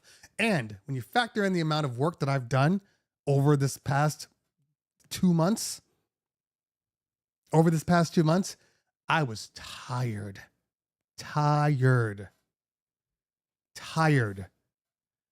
And yes, I know that leads to me taking things more personally than I would when I'm not tired. I know this. Absolutely. You know, but when somebody says to me, Cleveland Terry needs a vacation. And I said, yes, he does. He absolutely does. And then I get DJ Tall Guy again telling me I need to lighten up a bit. Bro, if I wanted to be that guy, and it's one of NYC's top DJs. If I wanted to be that guy, I could be that guy. If I wanted to be the hateful, spiteful guy, I absolutely could. Not because of ego, not because of not being humble, but because I understand where I am. You get that? I understand where I am. But I've never once flaunted on anybody. I've never once been like, "Oh, what do you do at your oh, you do 50 events a year? Good for you." Well, you know, I do. I've never once done that. Ever. People are like, "Oh, I did this." I'm like, "Damn, that's dope. That's dope. Do your thing." You know? We all have to be somewhere. We all have to start somewhere. Where people are in their lives are where they are. And you don't get to dictate what they should be feeling or acting like you're doing because you were at another place in your life. You know, and the fact that a lot of people think that they're more successful than me. They do because I don't show those types of things. So they believe that. So then they feel like they can talk trash. And then when they really find out what it is that we're doing, I've had people been like, "Oh my God, I didn't realize you guys were that big. I was talking to this party planner, talking to this party planner, talking to this person, this random person. They all know you." Well, we do a lot of events. And we take care of our people. You know, there's got to be a reason that we've been in business for 17 years and pretty much everybody stayed with us. Everybody. What does that tell you? You know, that tells you we run a really good company and we take care of our people. I said this before. I did a video once talking about, it was a video about a day in the life. It was a day in the life video, and I was going to meetings. I had 3 meetings on a day. So I was taking you guys on a ride with me. And I get home and I shoot the video of me walking into my house, and you can see my car. And at that point I had my FX45, the Infinity. And I walk into my house, and then my 2 dogs are there, and they come up to me and they greet me, and I walk in, and you can see my house for a little bit as I'm talking, and then I end up, people don't believe me. Oh, there's no way that that's your house. And this isn't like white people. This is black people telling me there's no way that that's your house. How am I going to respond to that? Yes, it is. I don't know how to respond to this. This is dumb. But people sometimes get so jealous that they're doing the same thing as you, but they're not seeing the same success. Well, I can tell you probably why you're not seeing the same success as I am. I can tell you this. It's pretty simple. You're probably an asshole. And based upon things that I've seen and the way people respond to people online and all that stuff, I guarantee you're probably an asshole. Sorry. That's just the truth. I mean, I have sold more clients. I've sold more clients on the phone from them not even physically seeing me. They've only heard me on the voice. And I've sold clients, and they end up at the end going, "Oh my God, I feel so comfortable with you. You just make me feel so at ease." I've never seen them, never talked to them, but I just sent them a $4,000 contract that they signed and paid the deposit immediately after our call. That tells me that I know what I'm doing and I'm good at what I do. Again, not ego, reality. That's it. And it would be different if I said, I'm good at what I do and you're not. That's ego. I'm better at what I do than you. That's ego. But that's not the way I think, because I'm a grown-ass man, and grown-ass men say, hey, I'm good. And so are you. And we can both be good together. That's what grown people say. But I see a lot of grown people that aren't grown, that are not grown, hating on people for success. I have people right now that are like, hey, I think I want to do what you do. Go ahead. Go do the YouTube thing. Go start your own DJ thing. There's enough for everybody. Maybe maybe your voice is going to resonate. Go. But when I tell you, a lot of people, when I said the same thing, man, the market is saturated, man. I wouldn't do it if I were you. No, you need to just stick to this, stick to that. You know why? So I watched a movie, American, what is it? American, it must be a Juneteenth thing for me today. Hold on. It's with Jeffrey Wright. American Fiction. Okay. So I watched this movie, American Fiction. Anyway, there's a scene in this movie. There's a scene in this movie where the whole premise of this movie, which, by the way, if you haven't seen American Fiction, go watch it. It's amazing. It's one of the best movies of last year. Anyway, basically, the crux of the movie is there's a writer, and he's a black writer, and he writes like science fiction. Okay. But that's all. He just writes science fiction, and nobody is giving him the time of day. He's a brilliant writer, but nobody's giving him the time of day. And every part of feedback comes back. It's like, we just want somebody that, is going to write towards the community, like towards black people. we need the soul of a black person. And he's like, I'm black. Isn't that enough? Okay. Isn't that enough? No, it's not. So then he turns around and ends up writing like this truly like ebonified book, and it blows up and it's going great. And he's like feeling guilty inside because, he essentially sold his soul to do this. And it was started out as a joke, and the world is serious about it. So there was a lady that he saw that was writing books like him. She was the reason that sparked his writing. And they're at a review board reviewing some books, and they're eating, and he's like, well, why do you like my book? They didn't know it was his book, but why do you like that book? And she's like, well, I didn't like it because of this and this and that. And he goes, well, how is that different from your book? And it becomes a big thing. But then he says, I just want people to, what's the word he used? I just need people to understand their realized potential. Okay. They have the potential to be great. And she pauses and she says, the fact that you're saying potential, I'm paraphrasing, basically says that they're not good enough. They're not good enough. They have potential, which translates into they're not good enough in your eyes. And I never thought about it that way, but it's absolutely right. Anytime you say somebody has potential, you're saying they're not good enough right now, but they will be. But it's okay for somebody to be exactly where they are and you not judge them on where they should be. Maybe they're exactly where they need to be, as opposed to where you want them to be. So when somebody's like, I want to do this, you have to let them do it.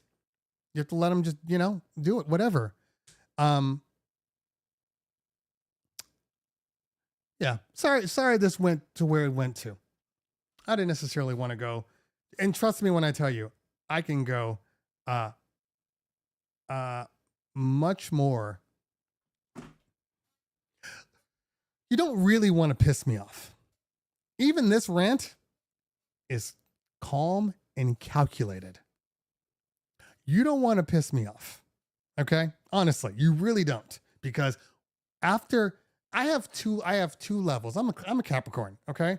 I have the benefit of the doubt, but once you've fallen off my list of people that I respect, all bets are off. All bets are off, man. And then yeah, maybe some things will come out. Maybe the ego will come out a little more. But in general, no.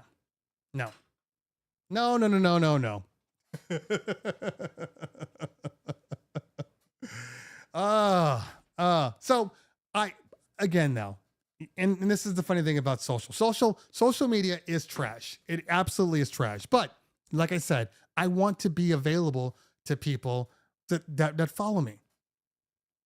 So there's this weird balance where you have to see the bullshit, but you don't want to see it, but you have to see it. You know what I'm saying? So, and I know they just don't respond to it, guys. Sometimes maybe, and I don't know. I know some people have some huge social media on here. I know that, but anybody with like a good amount of social will tell you it's hard to just ignore all of it.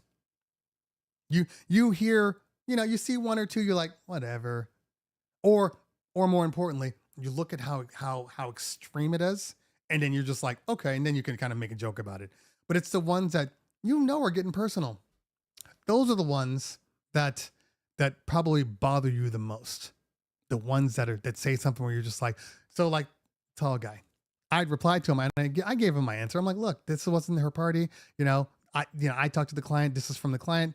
Don't worry about it. I know what I'm doing. He didn't reply to me, but he kept replying to everybody else. Everybody else that would say something, he'd be like, yeah, that's right. I don't let it get to me. Yeah, that's right. I'm like, and I replied, I'm like, dude, why aren't you replying to what I said? What I said. He never replied to what I said.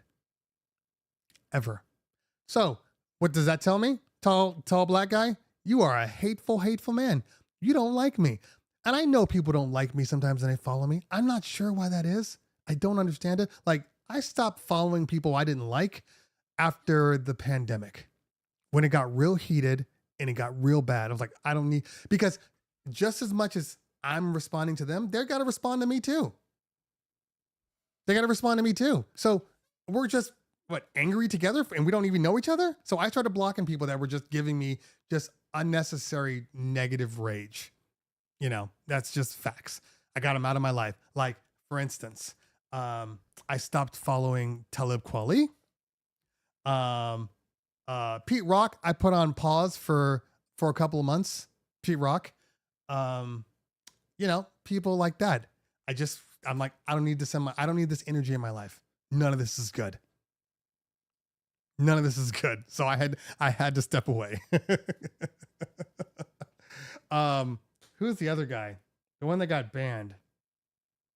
Light Skin Guru. Sean something. Anyway, you guys know who I'm talking about. Black, not black. White, not black. Black, not white.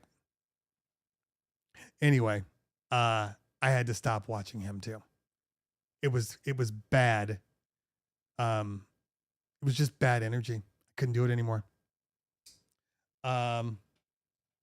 You need more haters. Maybe. But then I'm no longer going to be replying to people. That's the problem. So now I'm in a situation where I just post and walk away. Like, that's just weird to me. It's weird to me. I'm not going to lie. It's weird. What happened with Pete Rock and Talib? Well, Talib just, sometimes Talib can just be too much.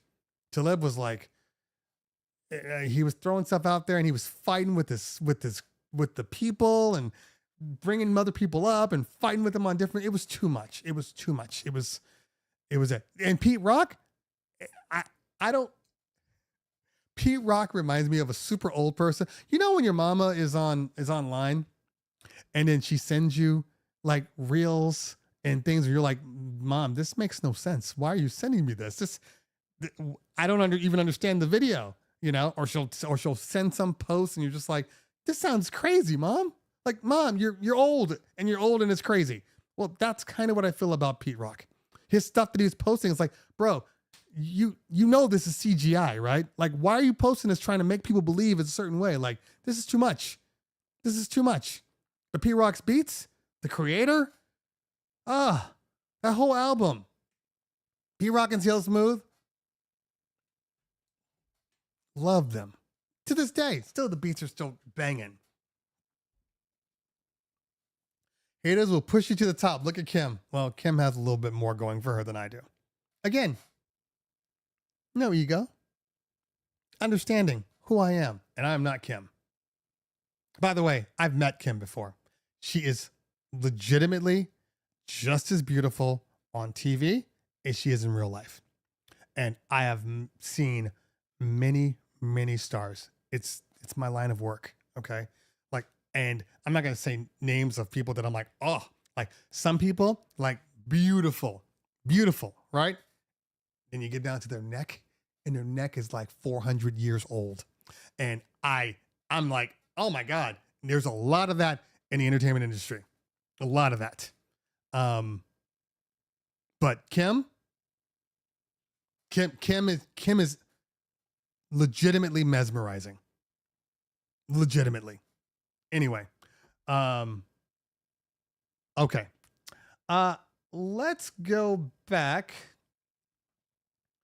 Let's go back. Yeah, well, would have got blocked. All right. Kaisel says, and this is why I wanted to talk to you, because you tell me the truth and reality, and thanks for calling me and telling me my story. You're a damn good person. Thank you so much. Look, I try to help when I can, in all honesty. Sometimes I just get really, really busy, and that's just the issue. It has nothing to do with me wanting to or my willingness. I always want to help. But just sometimes it's just not in the cards, you know? But I try. You know, again, just one man. So what do I think about the craze versus Cuber beef? Well, if you guys have really been following me, You guys have really been following me since the beginning, and I've been on here what now? I think it's what 17, 2017. So that would be what 7 years? About 7 years. Yeah. Uh, I had Qbert on during the pandemic. Now you remember, the pandemic is where things got real. Okay, so George Floyd, obviously, we're not going to get political, but when that happened, a lot of people were disgusted, right? The riots broke out. We know. We're not going to talk about what is more, whatever. We know what happened. But in the meantime, DJ Qbert was posting the most outlandish stuff you'll ever see. And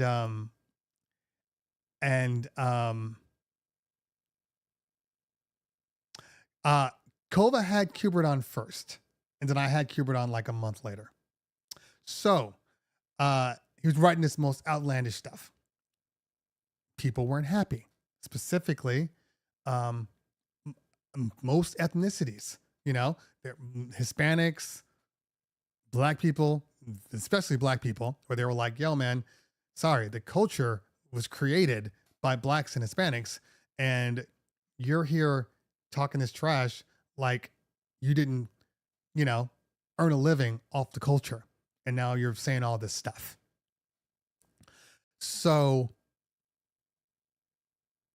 meanwhile, it's real bad. So DJ Kova gets him on, right? And I watched it. I watched the show. And then after the show, it's especially with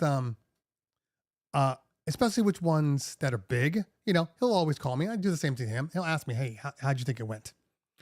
And I was just honest with him. He's like, how'd you think it went? I'm like, to be honest, you let him slide. He's like, yeah, man, I know. I was trying. He kept spinning it, blah, blah, blah. I kept doing that. And I'm like, yeah, well, it happens. Whatever. You'll get better the next time. So when I had him on, about a month later, I felt like I had the responsibility of really putting him out there and making him explain what he meant by it. Not just attack him, but make him explain what he meant. Because Qbert has a way of like being like, yeah, it's all just love. I was just saying this, it's all just love. And I'm like, okay, fine. It's all love. But can we go back to this very specific point when you said this and when you said this? And he kept trying to he kept trying to sneak away. And every time he would sneak away, I would say, hey, I get it. Can we just go right back? Can we go back for a second to what this says? Because I need to approach this as if I have, 400 souls on me telling me to ask these questions. It's my job. I can't, as a Black man, just gloss over the things that you said. So we're going to talk about it. So anyway, we're talking about it. Meanwhile, Qbert's fan base is ravenous. Qbert's fan base is, I would say, almost as bad as Swifties. To a lot of people, Qbert is a DJ god, and he can do no wrong. So throughout the interview, and I'm briefly looking over at the text, and I'm trying to have my conversation, looking over, because I want to, if there are any questions, I want to be able to bring them up. Oh, was I getting butchered? Oh my God. Leave him alone. He answered your question. Why are you being this? This is racist. You needed blah, blah, blah, and blah, blah, blah. And I'm just like, look, I see the comments on here, and I'm going to explain why. You're just picking on him. He didn't do anything wrong. And it was just like, and there was a lot of people on this stream. I didn't delete it. I think it's still sitting in my unlisted. But meanwhile, we talked for like an hour, right? And we're just dealing with it. I'm getting people talking mad trash. The same people, like Jason Janai's fan base, they can be a little crazy too. And after that, and I'm like, look, man, there's no disrespect in the conversation. He's like, nope, I didn't get any disrespect from you. You had questions to ask. I feel you. I wanted to try to answer them, and you didn't let me slip up. So after that hour interview, we spent another hour and a half to 2 hours just talking about DJ stuff. So Hubert and I were technically fine. Now, did I agree with everything he said? Absolutely not. But we were fine on a professional level. His fans, I was getting shit for months. Months. Okay, fast forward to Craze. Craze was there during the pandemic. Craze does not give two shits about what it is you say or do. If he doesn't like something, he can let you know. So there's been a beef bubbling for a while because he was the same way that I was. Like, yo, man, you can't really make all your money on the backs of the ethnicities that you're literally making fun of right now. You can't do that, and a lot of his friends, especially black friends, unfollowed him. They don't talk to him anymore. And I think that was one of those things. So I don't know what triggered it. I don't know how all of a sudden it just came back, but Craze, let him have it. Maybe Hubert was on a show or something, and he saw an interview or somebody said something. Either way, Craze went after him, and he went hard. And I know Craze. I don't know Craze well, but I know Craze, and I know he don't care. He's gonna say how he feels, either you like it or not, and that's Craze. So, and then Hubert didn't do a follow-up yet. I haven't been online today, so I don't know. But he shot a video as he was driving, kind of passively aggressive, talking trash. So we'll see where it goes. It'll be very interesting.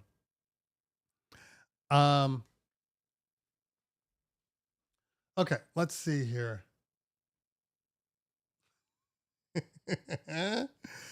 Yeah. So, and look, in all honesty, I will never say no to this. I will never say that that's not possible because cloning does exist. Cloning absolutely exists. Are they cloning people? I don't know. But I'm not going to say no, but I'm also not going to emphatically say they're cloning people. Like, that's just stupid, but you can go down the conspiracy hole, and there's some people out there that make a lot of sense.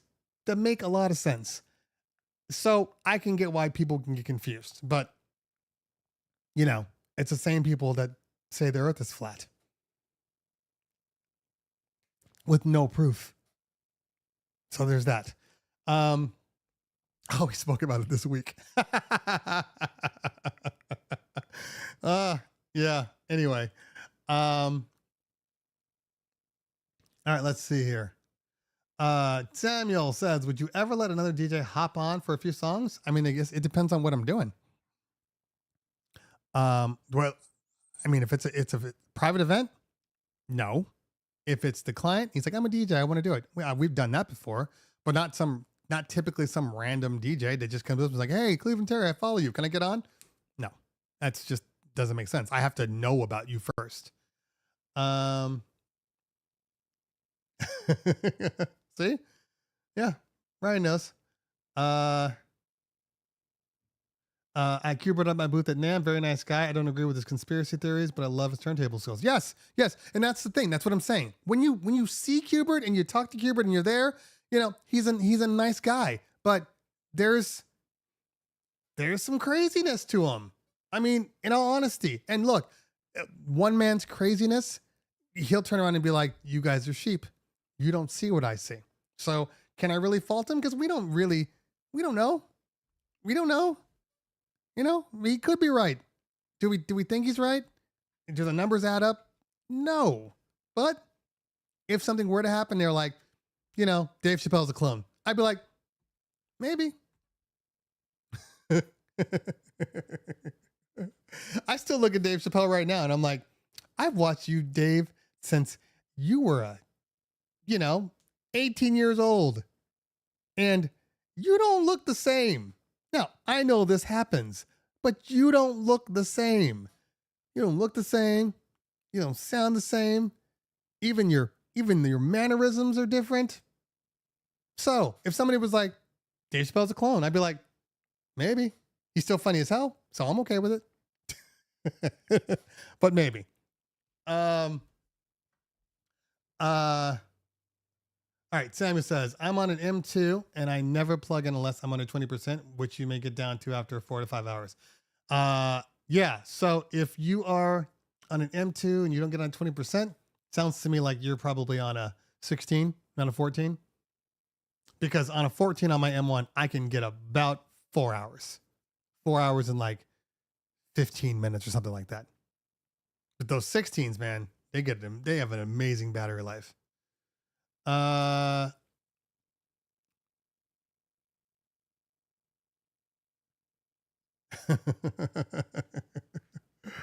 Okay, you know what? Before I do anything else, it's 12:40. I want to stay on until 1. And let me just make sure. Let's see, 1:30, 2:30, 3.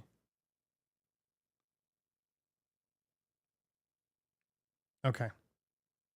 Good. Just so I can eat lunch and stuff and do my thing.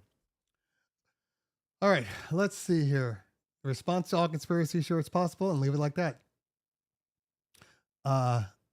Beliefs get you in trouble. Yeah, agreed. Now, I don't mind listening to them. I don't mind reading. I mean, I watch a lot of stuff on YouTube. I love the conspiracies because usually with the conspiracy, even the outlandish ones, there are parts of it that are true. There's always some sort of foundation there that is true, but it just depends. All right, a couple more. We got 20 minutes. Hit the hashtag ask, so we can go from there. One question says, someone is intermediate scratching and mixing, knowing equipment doesn't make one a better DJ. How can a mid or better tier controller versus a Rev 1 help with more advanced scratching? Okay. The only thing that you're going to get better is the smoothness of your scratches themselves.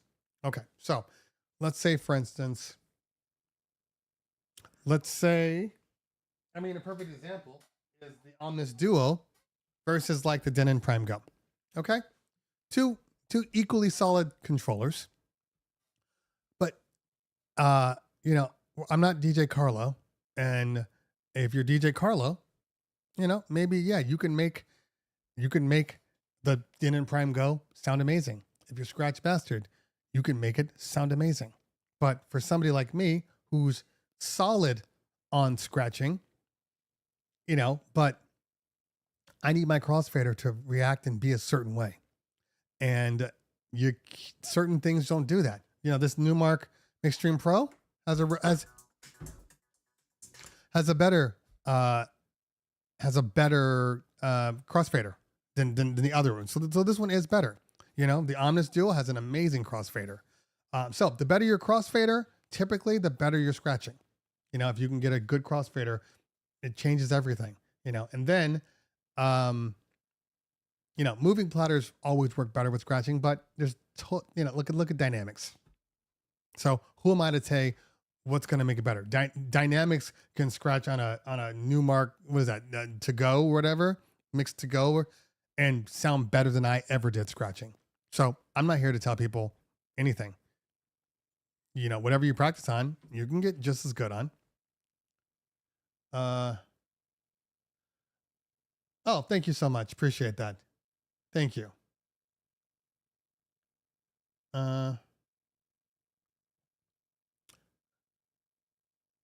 Thank you, DJ Eric. Appreciate you. Thank you. Honestly.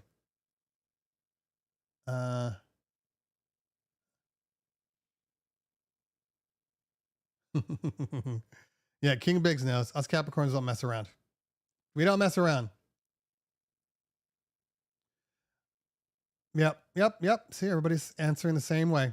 Do you use a controller for Resolume? If so, which one? iPad one or physical? So for Resolume, I use an Akai APC Mini.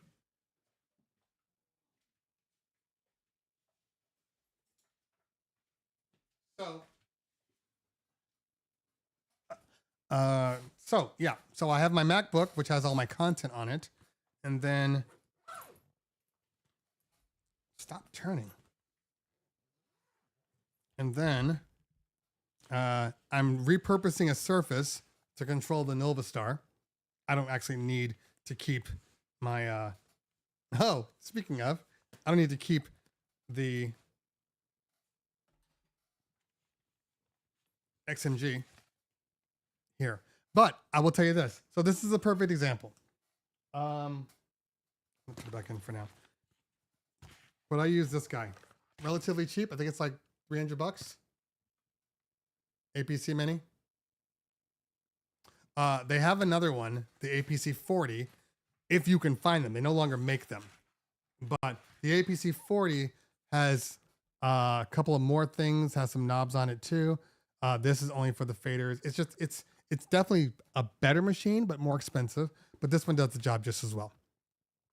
And you can set it to where your lights are reactive and all that stuff, so you know what's going on. It's been great. Been great. This weekend, not this weekend, I think it was Tuesday. My wife was working a photo booth, and in order to print, we have to use a computer. We don't have an air printer. So she's been using the computer. Anyway, I have my old 2012 MacBook Pro. Still works. So I repurposed it to the photo booth printer. It just sits up. It's essentially a server. She happened to be doing a pool party outside, and it was the hottest day so far. I think it was about 98 degrees, and she was outside, and she turned on that computer. I'm like, keep it out of the sun, please. And it wasn't out of the sun. Within a half hour, she's like, the computer's not doing anything. The mouse isn't moving. Nothing's working. What's happening? So I grabbed the XMG and had to drive out an hour to swap the computers out. XMG didn't have any problems. XMG, as far as overheating is concerned, is still one of my favorite computers. It just does not overheat. It does not overheat no matter what it is. It does not overheat. It's good stuff. It's good stuff. So now I'm going to repurpose the XMG for the photo booth. And then I'm going to take this guy, and this is going to be, it's just a Surface. It's slow, but it doesn't need to be all that powerful just to be able to change my configurations. So, and it's small, so it'll be out of the way. And it's got a kickstand. I love my iPad, but I mean, kickstand is pretty cool. You know, both ways. That's great. They need to put a kickstand in the iPad. Okay. All right. Let's see. Any more questions today? Before we leave, any more questions? We got another 10 minutes or so. Into my ask. I used to have an ask button. I don't. I will say this, which we didn't get into today. The engine visual overhaul. I don't know that my overhead's working right now. I did find my plug. Oops. I did find my plug for my ATEM. So I'm gonna swap over to this one soon because I found the plug, which we'll get going. What did we even talk about today? Talked about a lot of stuff. You know, John, I don't ever buy lottery tickets. I should, but I never do. I never do. All right, hold on. Let me go to this real quick. Let's see if we can.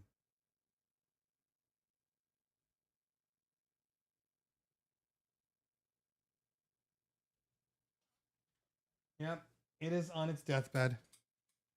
It's on its deathbed. Are there any more overseas knockoff products? There's a ton of knockoff products. I get people all the time, asking me for to review some knockoff product coming out all the time. And then I say no.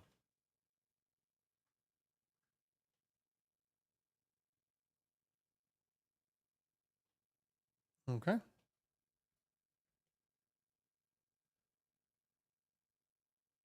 And you know, in the summer, it's going to get real hot in here.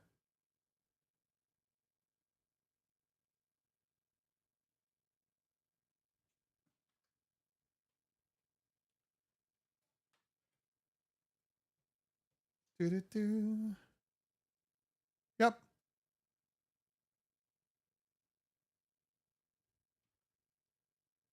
It is no longer showing up. It is officially dead.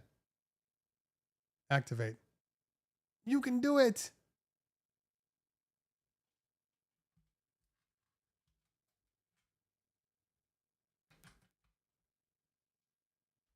You can do it. Wait.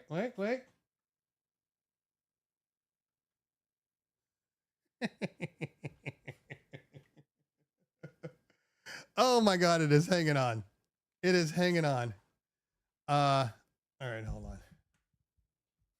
I will say this. Let me move this stuff off. I'm glad there wasn't anything like serious on my thing here. Just some batteries. I will say that it just looks better.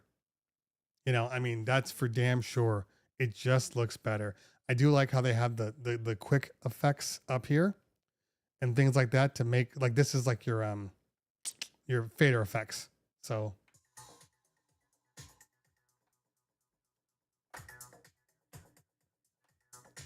like, that's great that it's right here. So by the way, I've been on here since 10:30 and it hasn't been running, but still 71%. That's not bad. Not bad at all. You know, you got your normal effects, which is there. But I love the fact that you can now do different views. It's just cleaner. It's just cleaner. And you can customize your layouts and your view 1, 2, and 3. Like this is amazing. This again, this is one of those things. Well, I'm gonna say, like, it doesn't get what they are doing with Engine OS. You can't really deny. Let me get off this thing real quick. You can't really deny the strength of what they've done. It's a great product, and now I'm looking at it. It's fun to look at. The effects are right there on the bottom. It's clean. It is super clean. I don't really care about the Bluetooth because I don't think their Bluetooth is as good as you know what they're competing with. The Prime Go absolutely needs an update. Yes, I know people want to say that they love it and it doesn't need an update. They're wrong. And I mean, they're wrong because they're wrong. Yes, it might work for you, but it needs an update. Microphones need to be implemented through the system, not an external microphone that you can't put any EQ on. It needs better jogs. It needs a better crossfader. That's about it. That's about it. You know, but I think they're realizing that when it's all said and done, that you know, this guy right here is selling really well. So I have a feeling that the next Prime Go is going to be more similar to this. I have a feeling, you know, it'll just be more premium stuff. Yeah. And that'll be fine. That'll be fine. It'll just be, you know, metal casing. Maybe they'll shrink it down a little bit. So maybe the jogs will be a little smaller. But I think it's going to have very similar attributes, in all honesty. It'll just have more ins and outs, in my opinion. Okay. Where do you think Pioneer needs to go direction-wise? What can you speak on? Your thoughts on where they should go, mobile DJ or... I mean, I think that Pioneer DJ slash Alpha Theta, I think the products they've been coming out with are good products. I think that the products they're coming out with aren't for everybody. So the masses are like Pioneer slipping. They've I mean, look, when you really look into it, okay, if we're talking from a mobile DJ perspective, when you really look at what they've done, they have the Rev 7, which does not need an update in reality. Could they do a Mark II? Yes, but it doesn't need an update. Okay. You got the Rev 7. You got the Flex 10. Doesn't need an update. It does everything that, those people that don't want moving platters want. All right. You got, what's another flagship? You have the S11. Could it use a couple of tweaks? Absolutely. There's some things I'd like to see on there, but it doesn't need an update. So all the things that they've come out with lately are things that are specialized.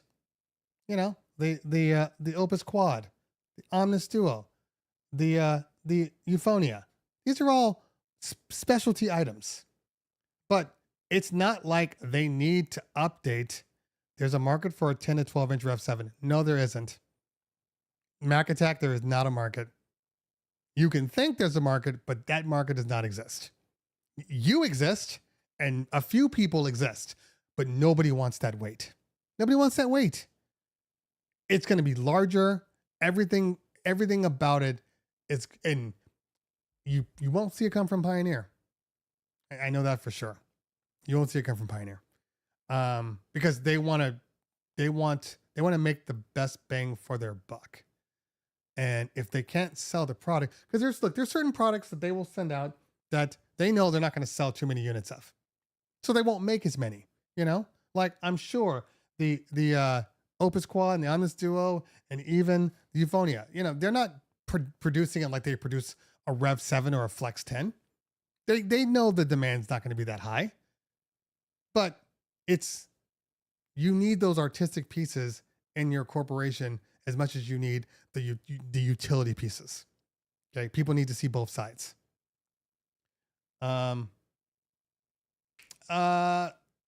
Scott, yes, yeah, you are correct.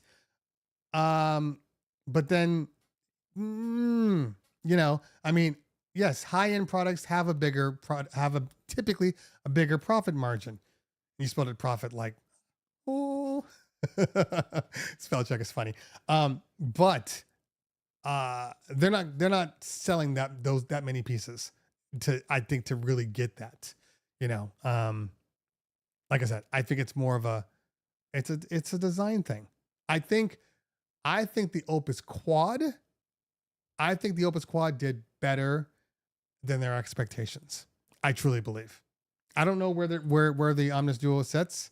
I don't know where the Euphonia sits, but I know that I've been to, a couple of clubs, house clubs, and the Euphonia was there. So somebody's buying them.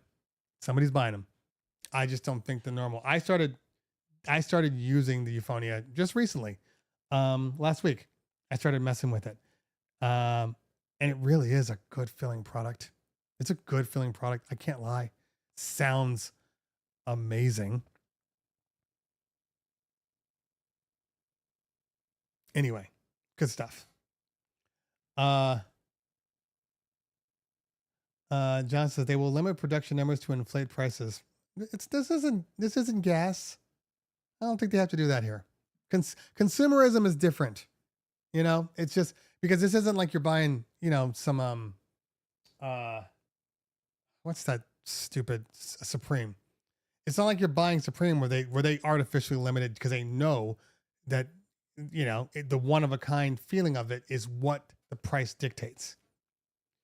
Not the same for consumer products. Not really. It's not like a Ferrari. I mean, they charge what they charge. How heavy is the Performer? Can't say anything. But I will say it's heavier than the Rev. That's what I can say. I can't give any details yet, but very soon. Very, very soon. Okay. If I had IO on the 707 and the motorized paddles, Yeah, I know. People love the 707M. They love, love, love it. I agree. We're going performer. Okay, cool. Cool. I mean, I think you're going to find in general, again, I I can't give any details with the performer, okay? But I have had it for like 4 months. Um longest longest test case ever. And I a lot people are going to like it. That's all I will say right now. I will talk about the details when my review comes out, and then you can decide for yourself.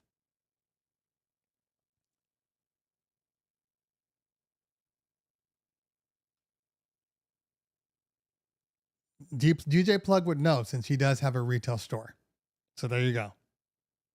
Pioneer should make a Rev 9 a 4-channel controller with spinning control. Okay. All right. We'll refresh one more time. And then yeah, Jose 707 is rolling. We'll refresh one more time with this statement, and then I do have to go. Okay. Here is the reality. First off, there are Rain people, and then there are Pioneer people. Okay. And a lot of times they are not the same. So, the NS7 Rain / Newmark, you know, there are certain people that loved it. A lot of people did not love it because it was too heavy. All right. So when people say that we need 4 channels,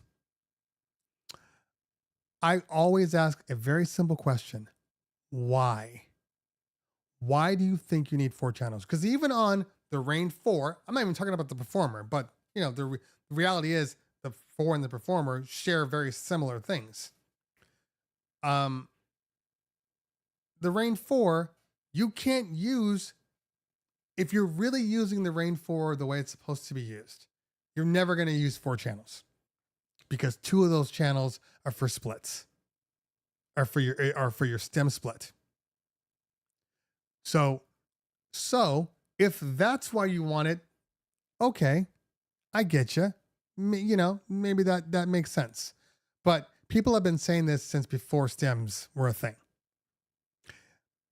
I have found that most people, because most people are not mixing 4 tracks at a time. Most people. When I say most people, I'm probably talking about 98% of the people. Maybe 2%. Maybe it's higher. I don't know. But I think it's around 2%. 2 to 5% are the people that want to use 4 tracks, because everybody wants to do it, and then they start to do it and they realize how dumb it is. So we'll get to you too. So if you are just regularly DJing before the SX3 and DJ 1000, before that, because really they were really kind of the only controller game in town. Before that, you had to double your 4th channel for your microphone. And then the other channel was for your auxiliary. Okay. So in order to get to do a mobile gig, you needed one of those channels dedicated for the microphone. And then, like, I'm doing a montage, I need another channel for the auxiliary. When I was using, when I was using like the S9 or the Rain 62, it didn't have, the 62, did it have an aux? No, it did, but the S9 aux would always break. So I didn't have an aux. So I'd have to run it into one of my lines, and I would just switch from, internal to line, and then be able to keep going from DVS, because you were using DVS. So I'd have phono and line. The line was for the video montage audio. So you don't really need 4. So then you needed 4 channels. But since the SX3 and the 1000, you've had typically 1 or 2 microphones on their own channel. You have a dedicated auxiliary, like for instance on the Rev 7. So what do you need the 4 channels for? So I will ask again, If you were chopping rhythm, wouldn't 4 channels be welcome? Are the majority of people isomatic chopping rhythm? Honestly, you see what I'm saying? I'm not saying that there aren't people that would want it, but I'm saying that from a company that is making products to make money, does it make sense for them to come out with something like that? That's what I'm saying. And for Malcolm, that says too heavy, they never had to carry crates. Malcolm, we haven't been doing crates for decades. So in reality, we have to stop using that example. 75% of the DJs out there have never even picked up a piece of vinyl or picked up a crate. So our references back to the olden days when we were all rocking crates, it does not even apply. They have no idea what you're even saying. In all honesty, unfortunately.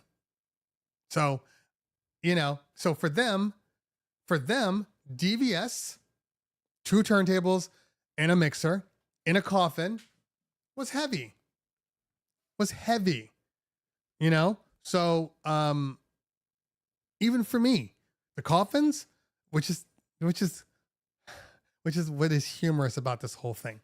So we had coffins, you'd have your 62, maybe your Mojo in there and your turntables, and you get a coffin, and one man's with coffins was an absolute nightmare.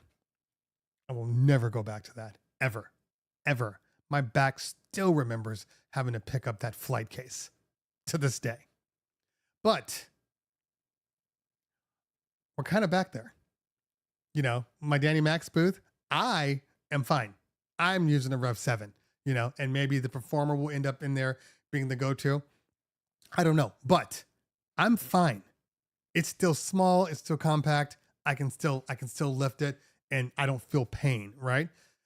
You do add more weight on with the Performer, but even then, I still think it's fine. Because it's not that much more weight. Can't give you details, but I can say it's not that much more weight. But, for some people, it's going to feel substantial. And,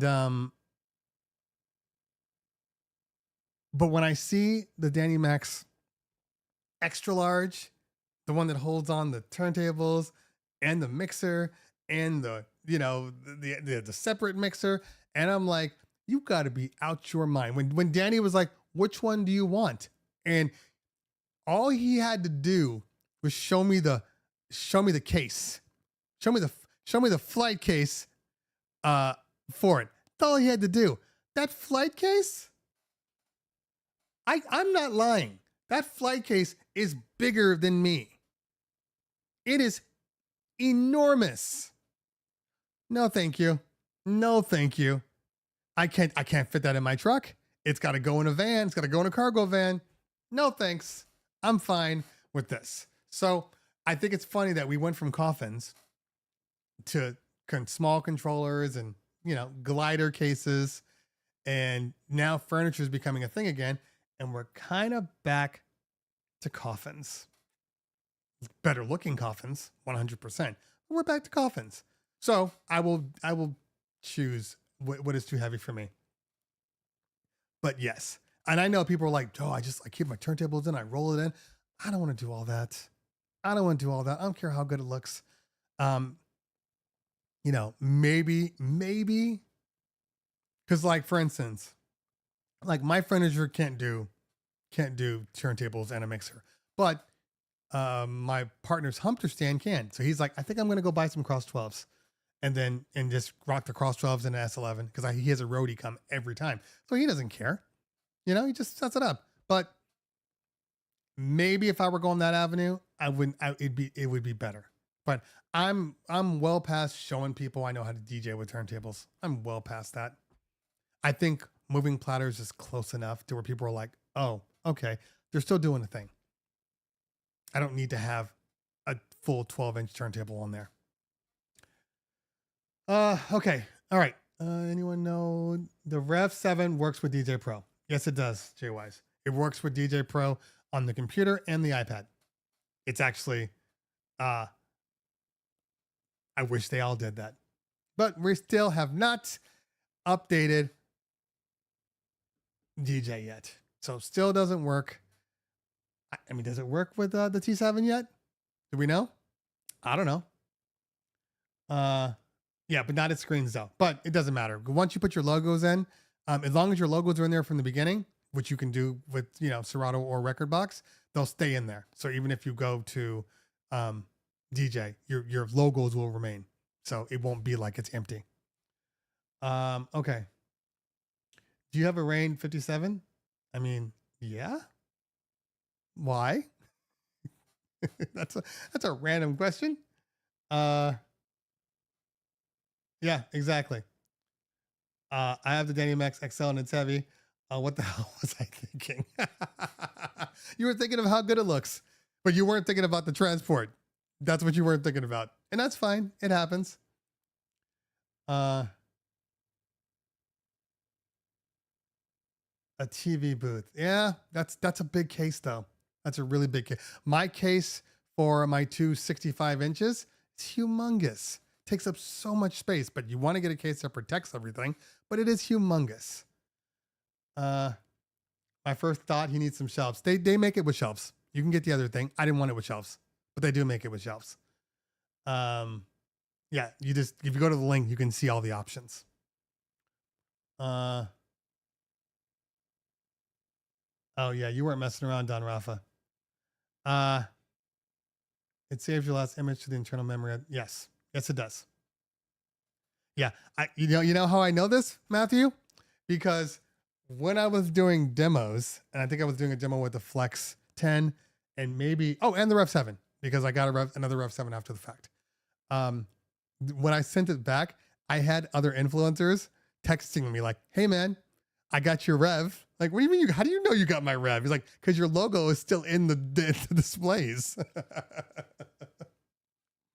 So, there you go. All right. The review room needs shelves. All them bags on the floor. No, the bags on the floor are where they need to be. You put them on shelves. First off, you don't know what's in the bags, so you don't know the weight of them. But keep in mind that if you're grabbing things and they are heavy, you're putting a lot of pressure on your own stuff. So they're better on the floor. They're easier to pick up. So yes, it's a lot of floor stuff there, but it's better for your body than trying to reach up and pull things down. We do have shelves for the lighter things, but not for the heavy things. And the bags that you saw, a lot of those bags, cold sparklers, uplights, like it's a lot.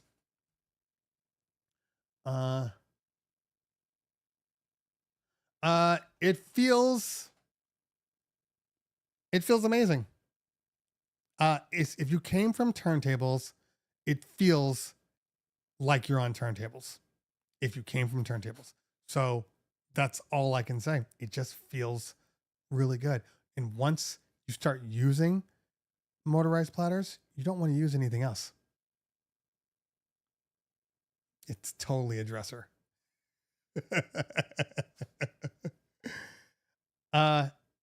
In your opinion, which I can't answer right now because it hasn't been released, is it worth upgrading from the original Rain 4? I can't say anything. I can't say anything. What I can say is, a lot of people are going to opt for this box for the Performer. I can't say any details, but yeah. Flyzula.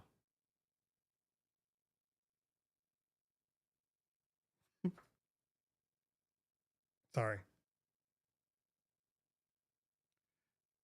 I don't know why people think that we're like 7-Eleven. Like my office is always open. It's like, guys, like, I'm going to pick up some stuff. Will there be anybody there at 7:30 to 8 p.m.? No, there won't be. Okay. Let's see here. Yes, this is correct too. Absolutely. I want to get into the mobile wedding DJ. What setup y'all think is best? There's no such thing as a best setup. Okay, but I will say this. Lehman in the building. What's going on, fam? There's no such thing as a best thing, as a best setup. But if you're doing weddings, you are better off, if you're specifically doing weddings, you are better off getting some sort of a white setup, um, getting even one of like those Pro X kind of all-in-one booth designs, furniture, Humpter booth, something like that.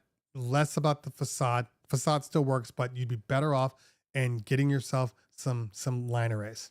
Now, it's not for you, okay? All the things I'm saying are for the party planner, because if you're doing weddings, that typically means the party planners is booking you directly, and the party planners are going to want very specific things on their events. And column arrays are one thing that they absolutely love. They don't want to see your speakers, and your booth needs to be, as compact as possible. They don't want it to be an eyesore, So stick with things like that because they love them. Okay, let's see here.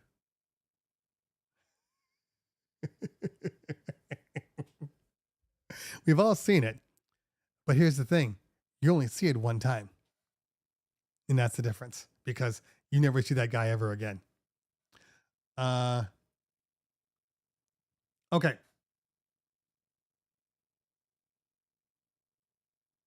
Let's see here.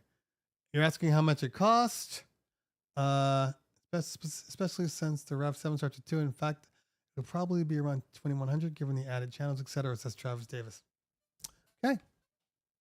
All right. Look, I'm just going to say this, okay? It's coming very, very soon. Very soon. So get your money up. Get your money up. If you were interested. I'm not saying that everybody's going to want it, like for instance, I plan on doing multiple videos on it. One dedicated just to the Rain Performer, and then one comparison video. So you're going to want to watch both. But there's an argument to be made for both sides. Why somebody would want one of those over like the Rev 7, or why the Rev 7 is just fine. There's arguments to be made for both. So I'm going to put that on there.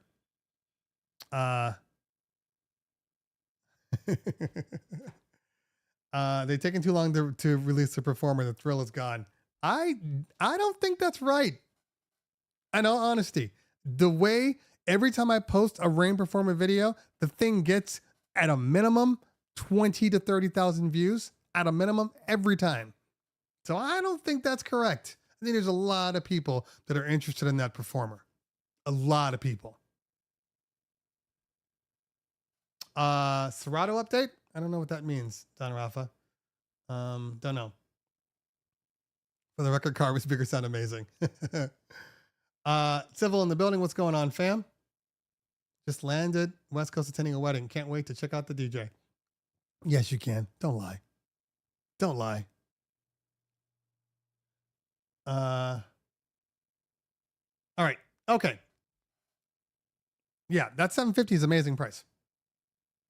To this day, if anybody's like, hey, I have an opportunity to get a Rev 7 for, anything remotely lower. If somebody said I can get a Rev 7 for, I know they sell for $2,000, but if somebody's like $1,500, I'd still say go buy it.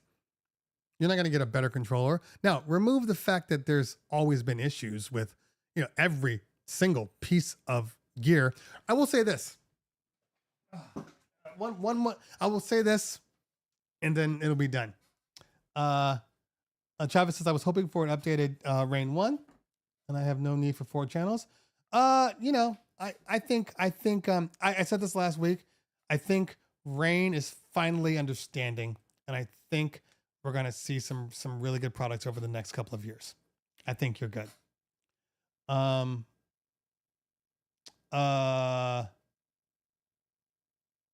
I lost my train of thought on the other thing.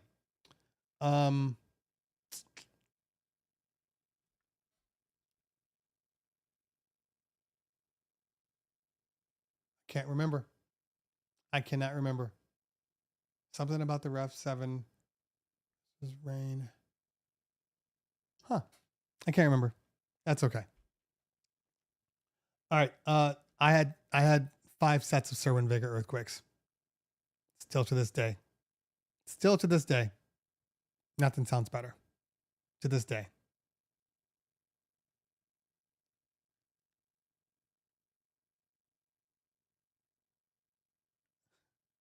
I hope so. I hope so. I've had it long enough to give a real like final review. And that's the difference. It's really like the first time, because normally speaking, I have like long-term reviews, which I try to do. But now I remember what I was gonna say.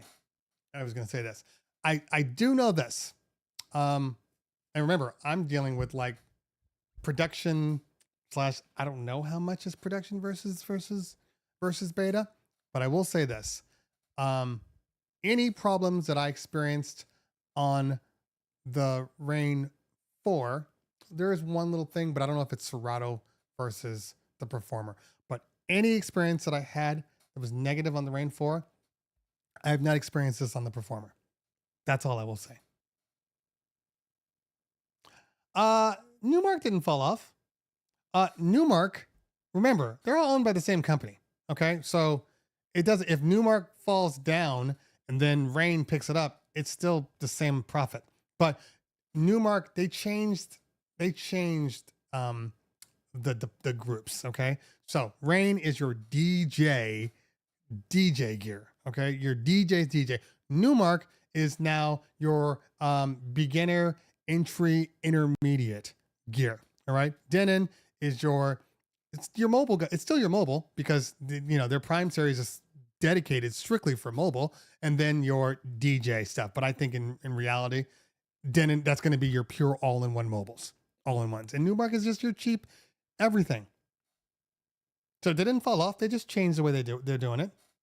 I mean, if you open up that Rain 1, you're going to see a lot of Newmark products in it.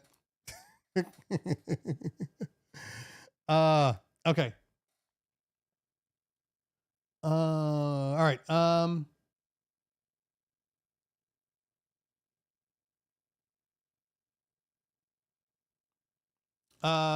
Okay. Last question, then I got to get out of here. I think the quality is better for Newmark. No. Newmark is the entry level devices.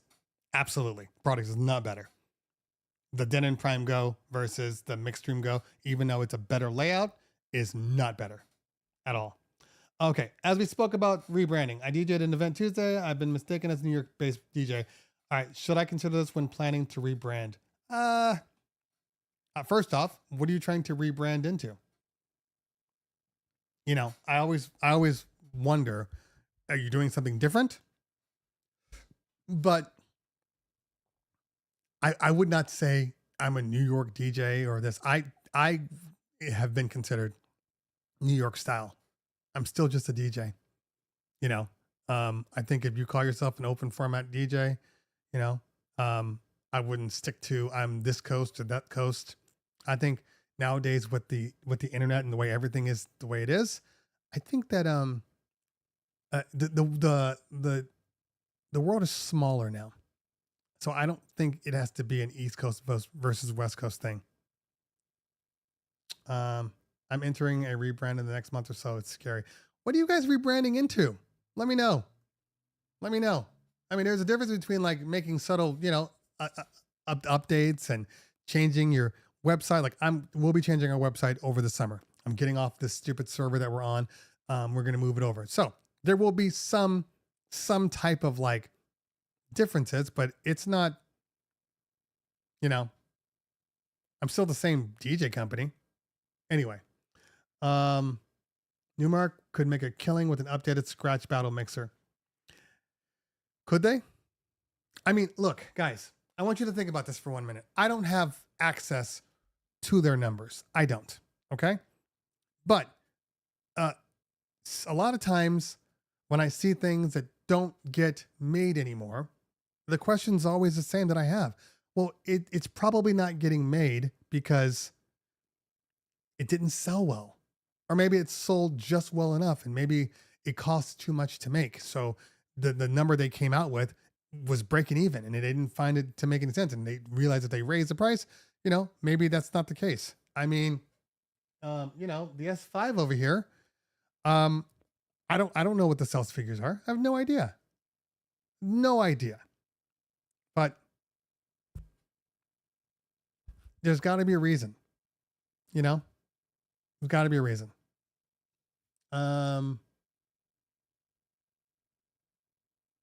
I think they need another mixer to go with their Stantons. Is what I think. They came out with their Stanton battery powered Stanton turntables. They should have had either a Stanton mixer or a Newmark mixer to go along with it, and make it battery powered.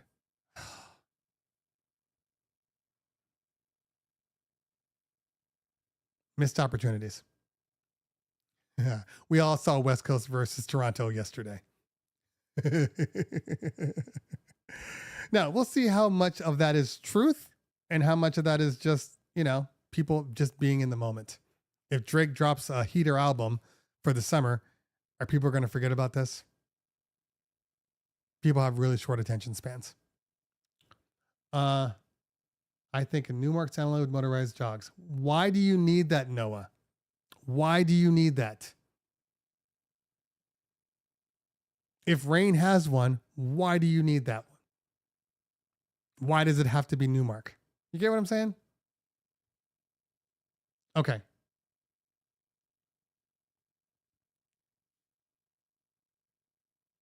Yeah, Kylie, you're absolutely right. You're absolutely right. This is a thing. Okay. Oh, no, haven't had any issue with Serato update at all.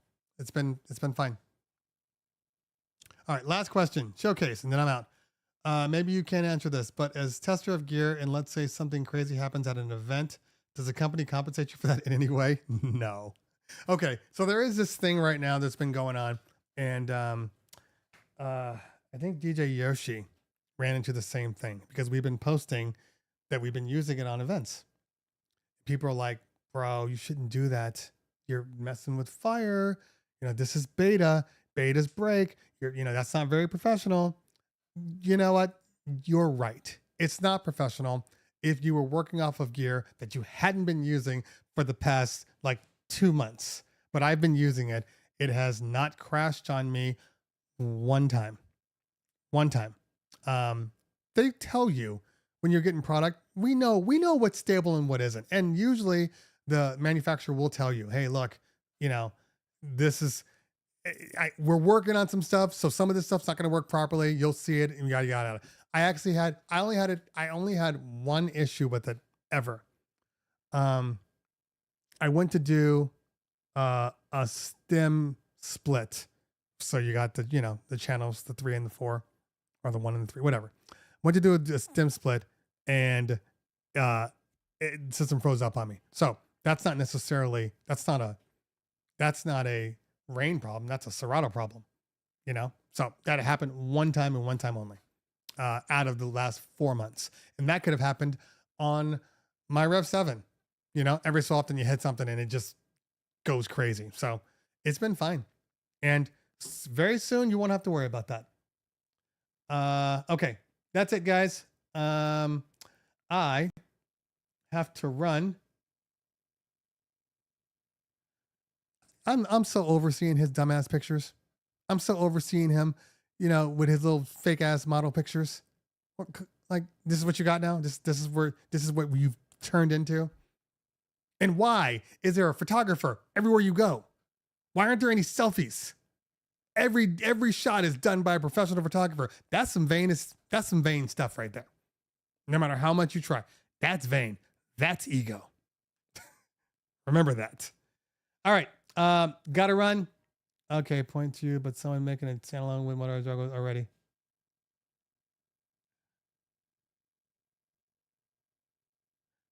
There are no standalones yet. I'm not saying they're not coming, but right now they're not coming. Well, when they do come out, a all-in-one standalone, which I still don't think it's going to end up on Newmark. I think if there's an all-in-one standalone, it's gonna come to Rain. In all honesty, they might make a cheaper version, but it's going to come with Rain if it's got moving platters. That is the DJ. This is the DJ's DJ, professional DJ, battle scratch DJ side of in music now is Rain. So I don't think they're going to break that down. All right. Anyway.